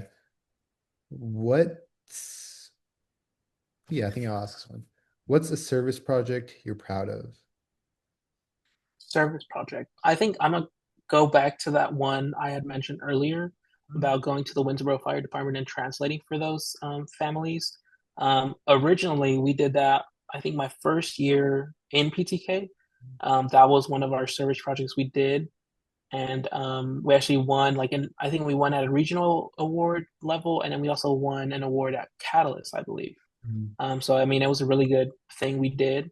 But yeah, I mean, coming from a Hispanic background, going there and like translating and taking advantage of the language I learned since I was little, was really eye opening. Honestly, when I first signed up for it, I was like, okay, yeah, just some coordinate, just like any other project or service project we do when we do volunteering work. Hmm. But I think this one for sure definitely kind of was an eye opener on maybe what I want to do later in life, which definitely is give back to the community, specifically the Hispanic community. So yeah, I mean, a lot of these families were where my family was whenever my parents first got here. So just like listening to their stories. And I think one lady that definitely stuck out to me and I still think of her till this day, was, she was telling me, she was just like, I just got here a week ago. On Yeah. my phone, I don't even have a phone plan, like I don't have anything. And I think what took me back the most was, of course, it's a Christmas drive. So, they're asking for, what their kids want for Christmas. Because, of course, maybe their financial situation isn't letting them have a memorable Christmas for their kids. And, of course, they fill out the form. So, when it was time for me to ask her, like, okay, do you have anything that your kids like, or, anything in specific that they might want? And she literally just said, anything helps. And like, she never answered that question. So she was like, anything. So I think, she could have been not necessarily selfish, but she could have been, okay, my kids want this, this, and that. But she was someone in that tough spot and position was still able to be so humble about it and not be, I don't know. It's kind of hard to explain, but it just took me back because I was like, she's in this spot and she's still being humble about it. She was telling us like, y'all don't have to spend that much money, on us. It's like it's okay, like, just something small. And like she never answered the question. So, I just put down, she had a little girl with her. And I asked her, like, do you like dolls? What do you like? And she even her daughter was pretty shy about it. So, I ended up getting something out of her. But yeah, I mean, just something that was like so sweet, and I still think about that lady till this day, honestly, and I hope she's doing great. Shout out her, shout out her. I know.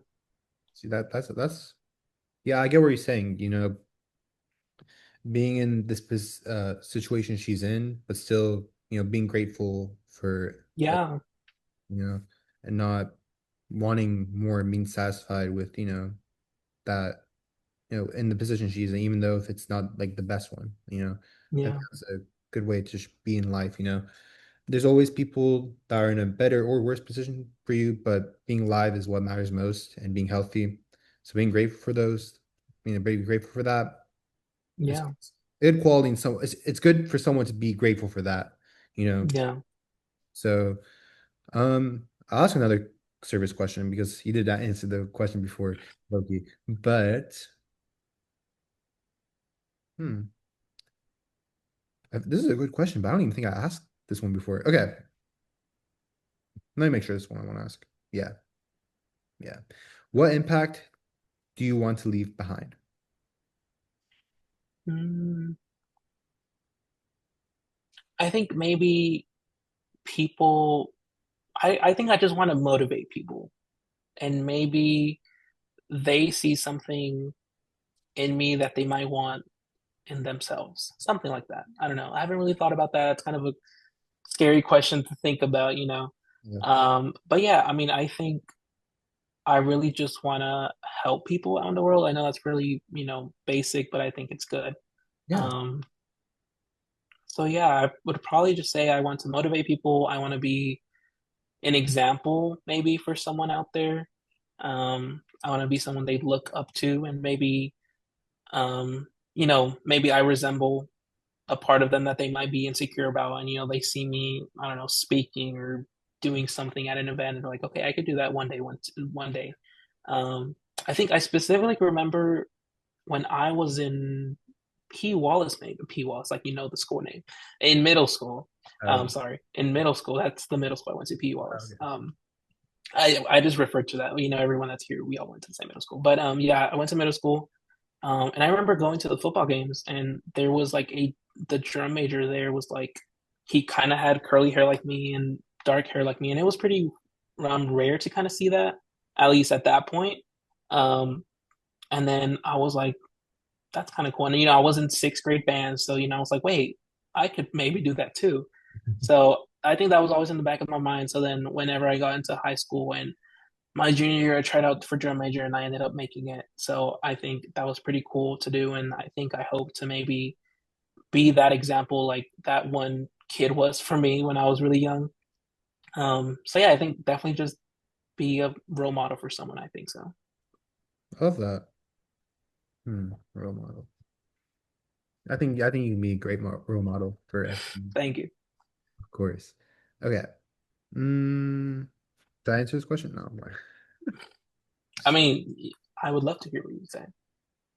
Yeah. So, it's very similar to you, but for me, I started, so my high school journey was, um, like I started off with quarantine and quarantine messed me up. I was doing bad in school, like Yeah, not trying my classes, not caring, playing Minecraft, doing whatever, you know. And until after, until senior, no, sorry, junior, no, sorry, until sophomore, second semester, I I met someone. There's someone that was in two of my classes, and they would they would ask me, "Oh, Parsa, did you do the homework?" And I met them like halfway through the semester. So once they started asking me, I was like, I felt embarrassed because I wasn't doing homework at the time. yeah, So once they started asking me that, I'm like, I should probably start doing my homework. So they were like indirectly my accountability partner, and they really started motivating me and gave me the spark to really start studying because I was a good student in middle school and elementary, straight A's and everything. But after the quarantine, it just like messed me up. So having that, spark of motivation to, start doing good again and, still, I started getting, all A's, maybe like one or two B's for the rest of the high school career, but still that first 2 years, 2.5 years ish, um, just messed my career up, and my GPA up. So, when I came to community college, I was like, man, I don't know what I'm gonna do. I even graduated a semester early because I wanted to from high school because I was like, I need to figure out what I want to do with my life because I was behind everyone. I didn't know what I wanted to study. I had no idea where I wanted to go.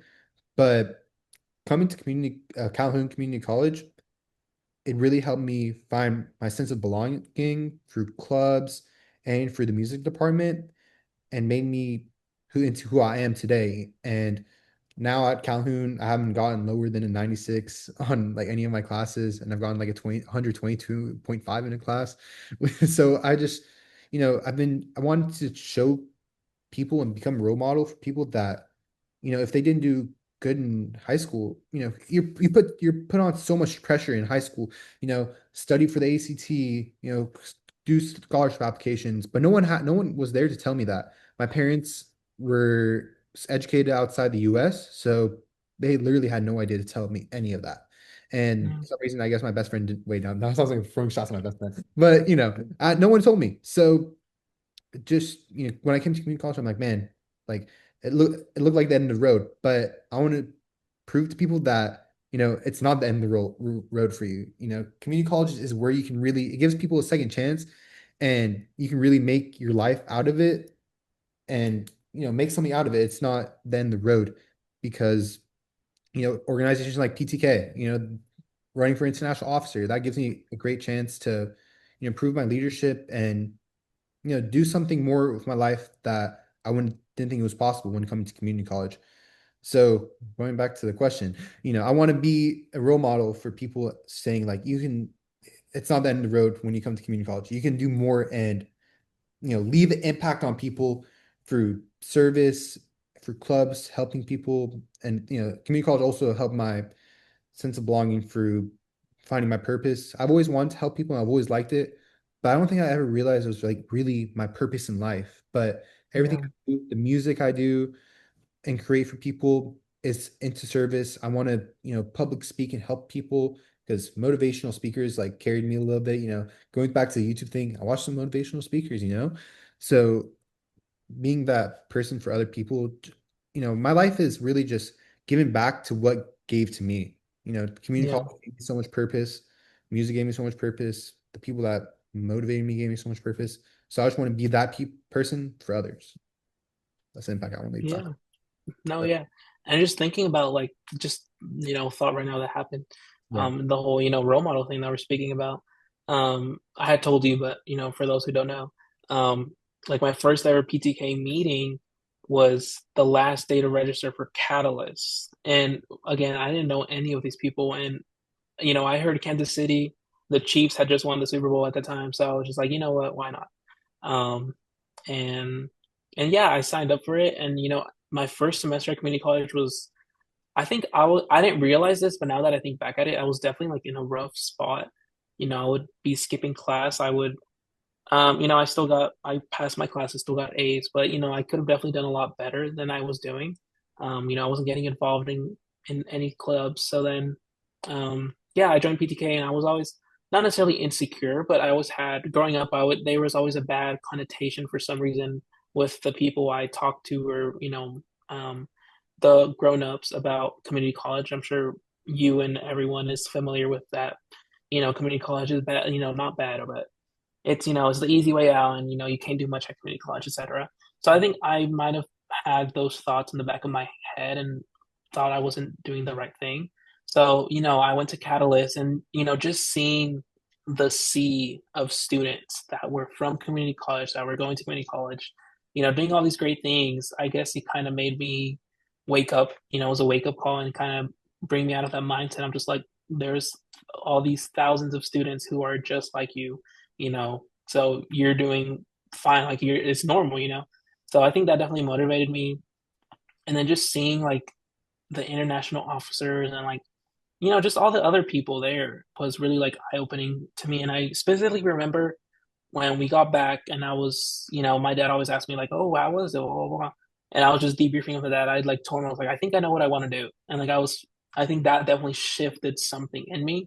I think that's when I locked in essentially after Catalyst. yeah, So I mean, I hope to maybe learn something new at Catalyst this year. I love that.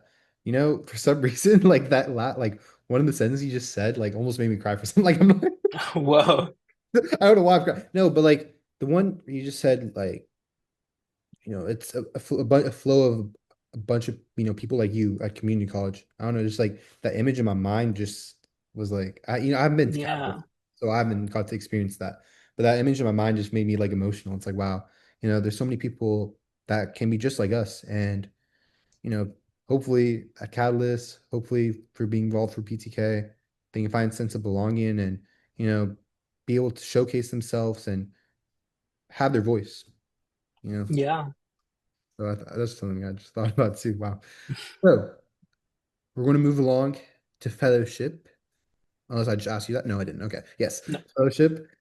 So let me find a question. Hmm.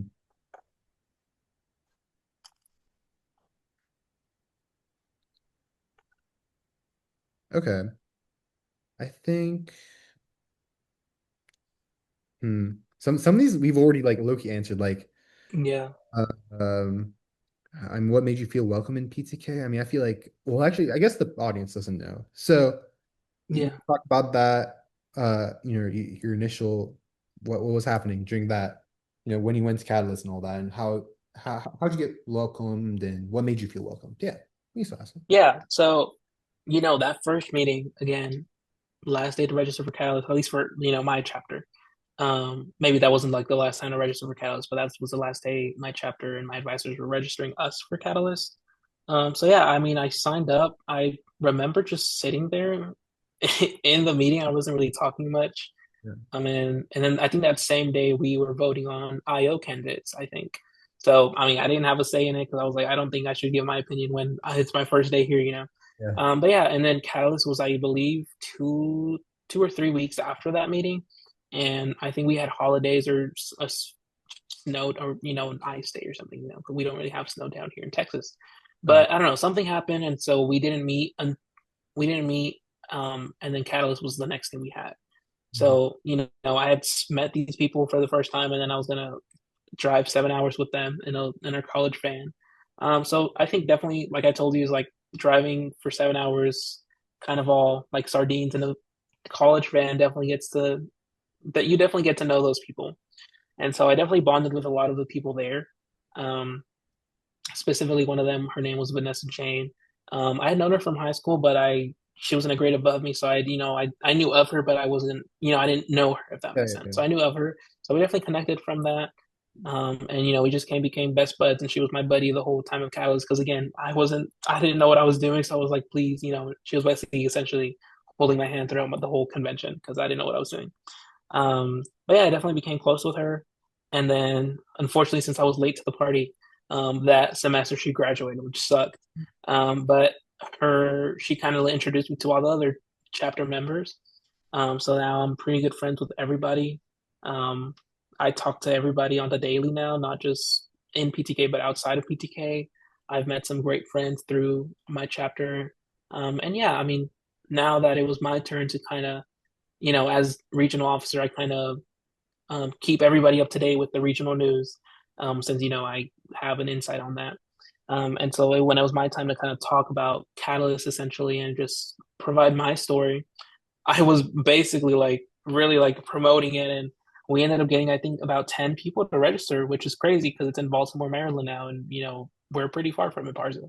And then I think my chapter is driving, so which is kind of crazy. I know, but Dr. Fulgham, she loves traveling, and when she was younger, she would just drive around America and just camp out. So she I don't know how she does it, but I mean, she said driving's not a problem. But yeah, I mean, being thrown into Catalyst, the biggest PTK convention, as my first ever PTK thing, um, I think that was definitely the reason why I was welcomed with open arms, essentially.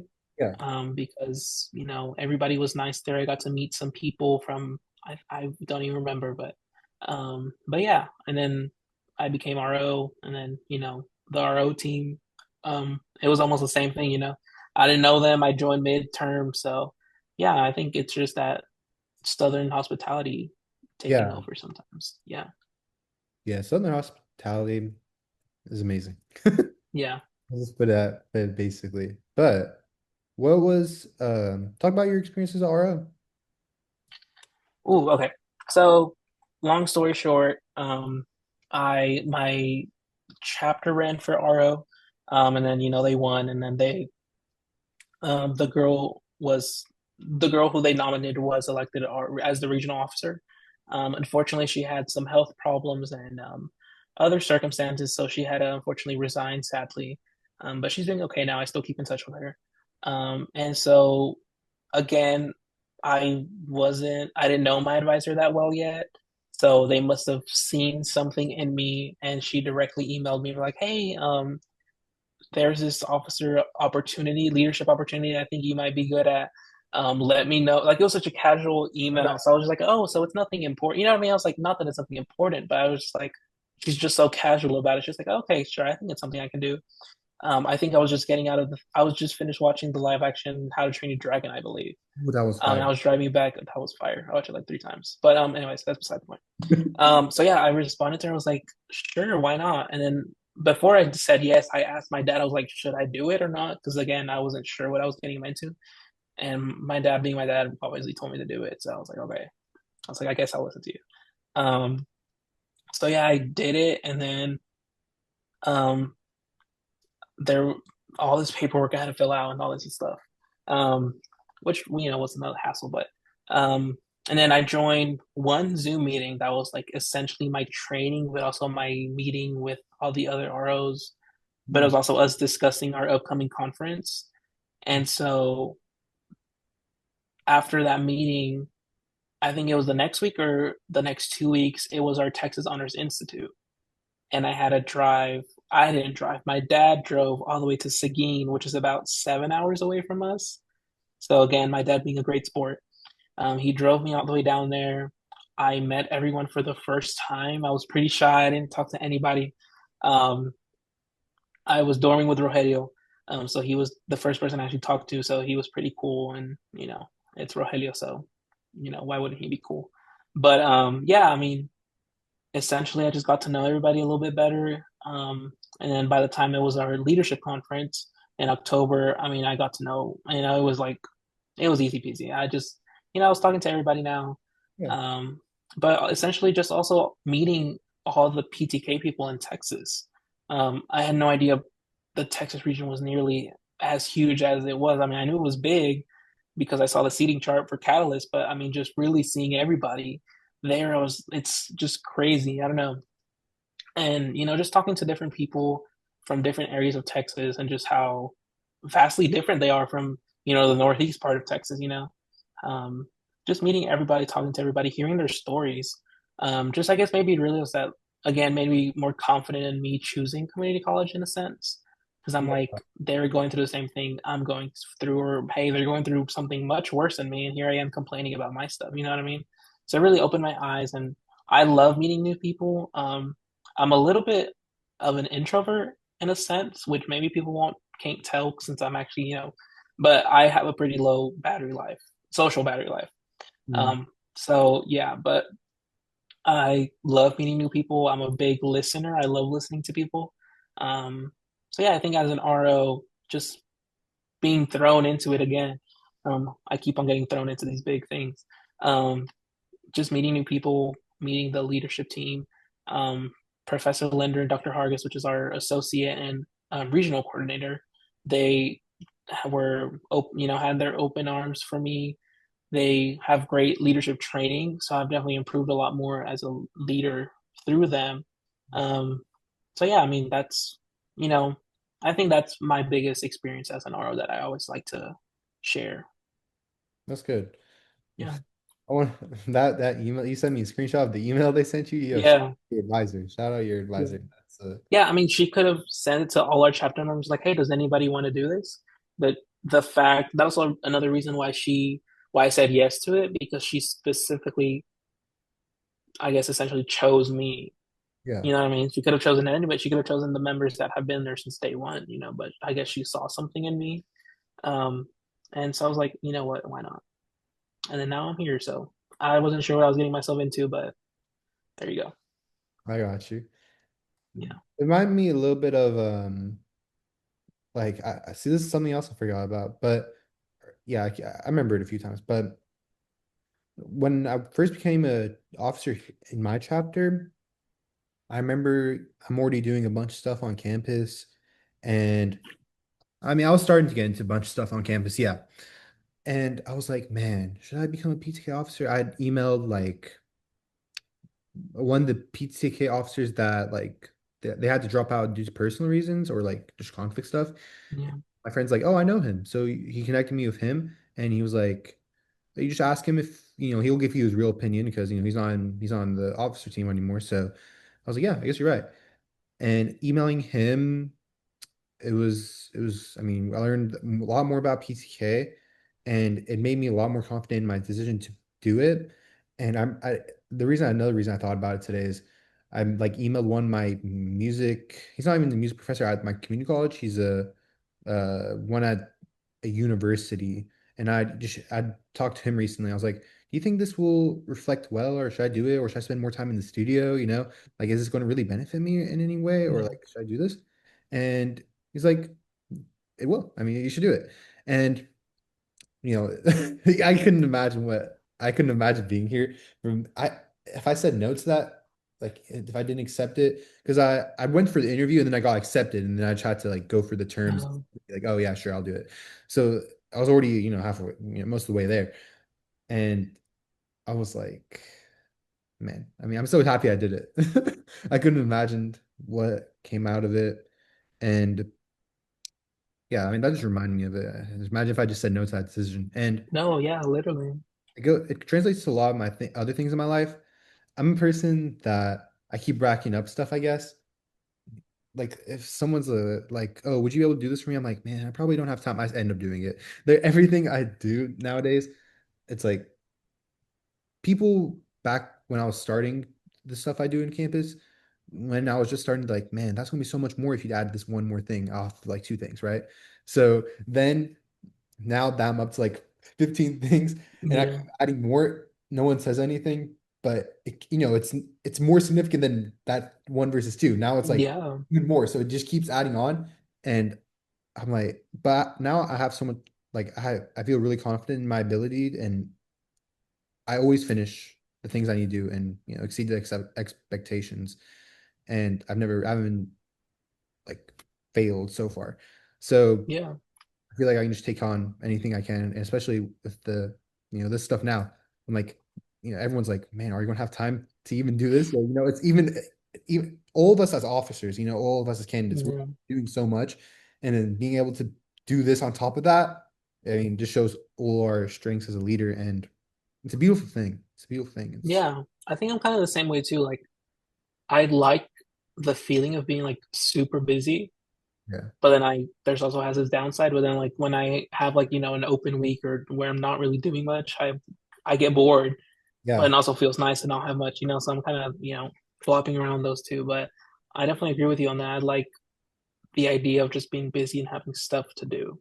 hmm That's that's also why I chose my campaign. I need to remember how to say this, but I think that would be my slogan. No, no, no. My slogan is PV for EP, and then the motto Mhm. is the turning responsibility into rhythm. And that's what I did because over like last summer, I had like my grandfather passed away, and then there was a bunch of other stuff going on. And that was when I was see, that's when I was first starting to get busy. So Yeah. it was my introduction, and that was probably the hardest time for me because it was the first time for me. So that was when I first got into all my leadership roles. I was doing a summer internship, and I was driving 40 minutes to come to the campus I'm at now because I wasn't living in the dorm. So, and then all the other things happening. So what I had to do to cope for that was, you know, showing up and making those responsibilities, the rhythm of my life. And Yeah.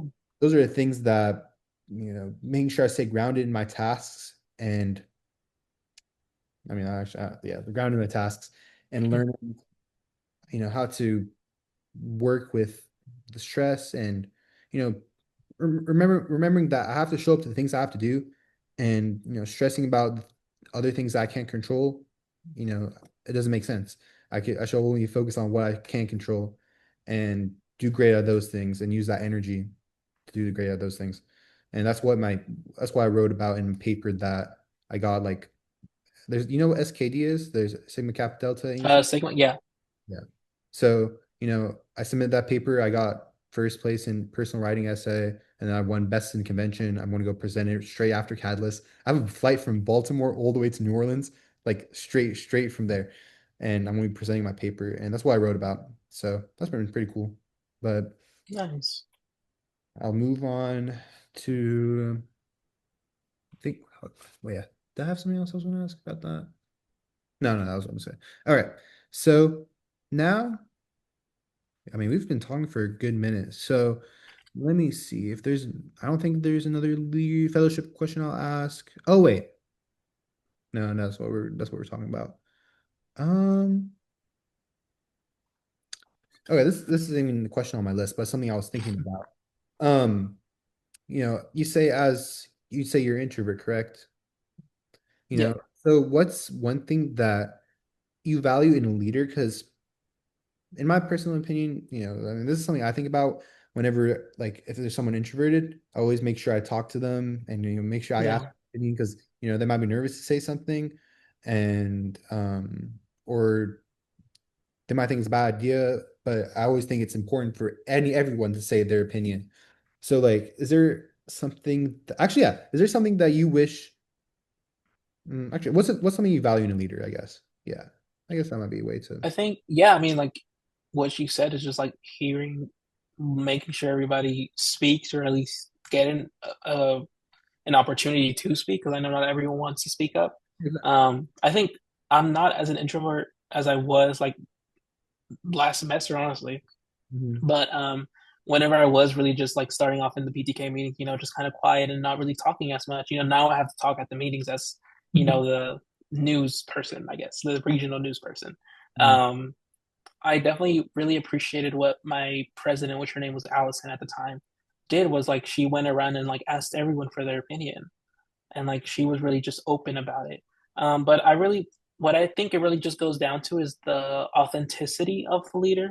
I really am big on authenticity, because I think is like if you're authentic to yourself and you're just being yourself with everybody, that makes you confident in who you are. And then your members, your fellow peers see and feel that confidence, so they feel assured. And it's just like a domino effect of everything, you know. And I think the first domino is that authenticity. So I think that's something I value in a leader, and I try to be every single day as authentic as I can. So yeah, I think that's what I value in a leader. Yeah, authenticity. That's literally perfectly said. Perfectly said. I think I completely agree. So, I was about to say I wrote it. I just wrote down authenticity. I don't even know why I wrote it down, but okay. Yeah. You're good at being authentic. I can tell. Yeah, thank your you. Yeah, is apparent is apparent. So that's good. Good job on you. Okay. yeah. I'll ask. Yeah, I'll ask one more question, and and then we'll end off. Yeah. Okay. So we have this is a deep slash reflection question. Okay. Whoa. Okay. Yeah. Hopefully these are good ones. Okay. Let's see. Um, I actually want to ask this one. You've answered it a bit, but I wonder if there's someone else. So, who believed in you? Okay, well, actually, I guess you maybe haven't, but who believed in you when you didn't believe in yourself? Mm. You alluded I mean, the to, first thing that comes to mind, which, like you said, I kind of already answered, was Dr. Folger, my advisor, when she first sent that email. yeah. Um, I mean, at the time, I was not looking for a leadership position. I guess you can say in PTK, you know, I was just testing the water, seeing what it was about. I mean, I think I had only had been to like a handful of meetings because, with finals and all that stuff at the end of the semester, it's kind of hard to meet with our chapter. So I think I only went to like maybe four meetings, Mhm, counting that first one when I registered for Catalyst. mhm. And she had emailed me this in the summer, so it's not like she was spending more time with me, you know? Yeah. So just from that little impression I made, I guess she, emailed me and again saw something that I at the time didn't really see in myself and sometimes struggle to see in myself sometimes. So yeah, I mean, she is so awesome. I always say Dr. Fulgham's so awesome. She's been doing this for quite a while, so I have faith in what she says and her opinions. Mhm. Um, I mean, there's even now, like, I probably go to her office every single day. I don't know if she's annoyed by me, but hopefully she's not. But she always says, she always wants to know how I'm doing, and all that good stuff. But, when the whole fall comment was happening, the scholarship, hopefully you filled it out. But that's besides one side. The scholarship applications, the college applications that's coming up, the big Jack and Cook transfer scholarships, as I'm transferring probably soon. Um, I went to her and I was like, I wasn't too sure if I was writing good and, I don't know. And so I just kept on, I probably every week I sent her a new essay and a new, short answer. And I was like, is this good? Is this good? And she always gave me the best feedback. And at the end, she was like, even the first time you sent me the, like, you're a great writer, you're a great, speaker, whatever, which sometimes I'm just like, I don't think I am, Yeah. but, but I mean, again, she knows what she's doing. I think my chapter is like one of the most successful ones. Not, not to toot my own chapter's horn, but and it's all because of Dr. Folger. It's safe to say, of course, my other advisors help her a lot, but she's been here since day one. Um, and I think we've won in the last decade close to like $3 million in scholarships, Um, our chapter alone. And, we usually dominate, or at least District 3 dominates, which over as regional officer, and my chapter is part of District 3 in Texas. We usually dominate when it comes to scholarship applications in the Texas region, which mhm. is always fun to, flex. But, I'm proud and lucky to represent my district. But yeah, I mean, Dr. Fulgham, she is great. She's always on stage on Catalyst winning something. So that's why I like to say that she's awesome. And yeah, I think for sure Dr. Fulgham to this day still sees something in me that I don't see in myself every day, I guess. That's awesome. It reminded me a little bit of one of my teachers and my PTK advisors. I feel the same way. Sometimes I'm not that I'm not confident, but I always try to get a second opinion on things Yeah. because sometimes like Yeah, I just value second opinions, because they might be noticing something that I don't notice. And whenever I bring it to them, they're like, "Hey, don't second guess yourself. Like you did good." So like they're like, you don't even need the second opinion. But I always value their second opinion. So that reminded me of what you were talking about. And also going to the teacher's office. There's a teacher that if I was on the campus he was on, I would be going to him every single day. Yeah, I'm on that campus, I always go, like, no matter what, even if I'm busy, like I low key, no, I don't make myself late to meetings. I don't get late to many meetings, but I push it. And yeah, I go to see him. He's my SKD advisor, and he's a great guy. Whatever he's doing, he'll stop what he's doing and he'll talk to me. We've talked for like hours straight. And I always, you know, I love talking to him because he's a genuine person. And for some reason he reminds me of my uncle in Iran, which is one of the favorite people in the world, and yeah, they just give off such similar vibes. So I think that's why I like both of them. But he's a great guy and he always listens and he always gives me feedback, always pushes me and makes me a better person. So yeah, I resonate with having someone that you can always go and talk to. Yeah. yeah. So um. Let's see. I might ask one more. Let me look if there's a good one. Okay, actually, this one's not bad. What's, if you have one, what's one fear you're actively overcoming? Mm, I would say my fear of heights. Fear of heights? Yeah, I mean, it's not like I can climb a ladder and not, but like being the first guy in my family, whenever my dad needed help fixing something, um, I remember he like redid our roof for some reason. I don't even know why he did that. We didn't even need it, but I don't know. He just got bored one weekend, Yeah, and of course, I needed to go and help him. And I was like pretty young at that point, but I mean, I was like absolutely terrified. Like I could not move. Like it was so bad. Um, and like little by little, I kind of started losing it a little bit more. And now, I have to sometimes I need to go up like in the attic at work to get something. I don't even know what I sometimes I need like for storage and stuff like that. okay. And like I don't, I just do it at ease or something, like it's not like, it's nothing. So I think I've definitely come a long way. For my one of the caucus interview questions was, if you could do something, out of off of your bucket list or something, what would you do? And I had said skydiving because, like you said, you were on YouTube. I don't know if you remember, like, the whole thing where like if they hit 1 million subscribers, they would go skydiving or something. It was a whole thing. And I think I would definitely go skydiving if I had the chance. And I think I would hopefully lose that fear of heights. You know what I mean?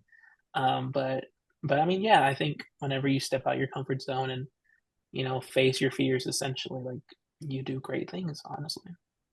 100%. Mm, There's a quote I really resonate with and try to embody, and it's when it's wait, yeah, when it's scary, that's when you jump. yeah, you know? So I remember it was just at a random event where someone was speaking and then they were answering people's questions in the crowd, or no, the people were answering questions in the crowd and they would be like saying their whole answer to everyone and everyone would be listening. And then the final question was someone to come up on the stage and like answer all the questions that they had previously answered, everyone previously answered. And I remember being like, man, I need to do this. And I was so scared. Like I was trembling, like I was shaking for some reason. And then it'd been a while since I'd done something scary. So I remember like being almost not raising my hand, but I'm like, man, I need to do it. I need to do it. It's like it was like bothering me. I need to do it. And then I ended up raising my hand, and then they picked me. I was like, oh gosh. And then I started walking up to the stage. Like I probably was like shaking a little bit in my voice, but I ended up telling everyone, and everyone gave me a great clap. Like when I said it, I was like, I said, oh, I got a summer internship, and then everyone started clapping. I was like, oh wow, I didn't even know that's a big deal. But because I yeah, got a summer internship like relatively easily, I sent out an email and then they told me to write a few paragraphs and then they're like, you got it. I'm like, oh. Yeah, so that was really fun. But yeah, I mean, that's just what I thought about, when it's scary, that's when you jump. yeah, yeah. Okay. So I think those are all the questions I have for you. Actually, do you want to mention anything about Barry Allen? Um, Mm. I don't know. I mean, yeah, I mean, I guess I don't know. I would say my hot take when it comes to Barry Allen is that I think Grant Gustin was the best Flash we've had so far. Um, there's I can't believe Parsa hasn't watched the the CW show for the Flash, but he'll Yeah. be tapping in soon. Yeah, I guess I have to. Well, Yeah, tap into Flash and actually I need to write down to tap into the Billie Eilish album because I actually will and I need to apparently. yeah, especially that And song. oh yeah, yeah, yeah. I literally forgot the name of the song you mentioned, but I will run into it anyway. Yeah. Right. Okay. So I'll let you know. But thank you for being a part of Hallmark Hits. It's been a pleasure to Yes. get to know you. Seriously, I mean, it's so cool. I mean, we're so like, I mean, Yeah. upbringing and just like personality. So it's been awesome to get to know you. Thank you for being a part. Is there anything else you want to say? No, just thank you for having me. Honored to be your second guest, essentially. Indeed. But yeah, hopefully we see each other in the next step of IO candidates, hopefully. I'm hoping. All Yeah. right. Well, it was fun and peace. Bye. Bye.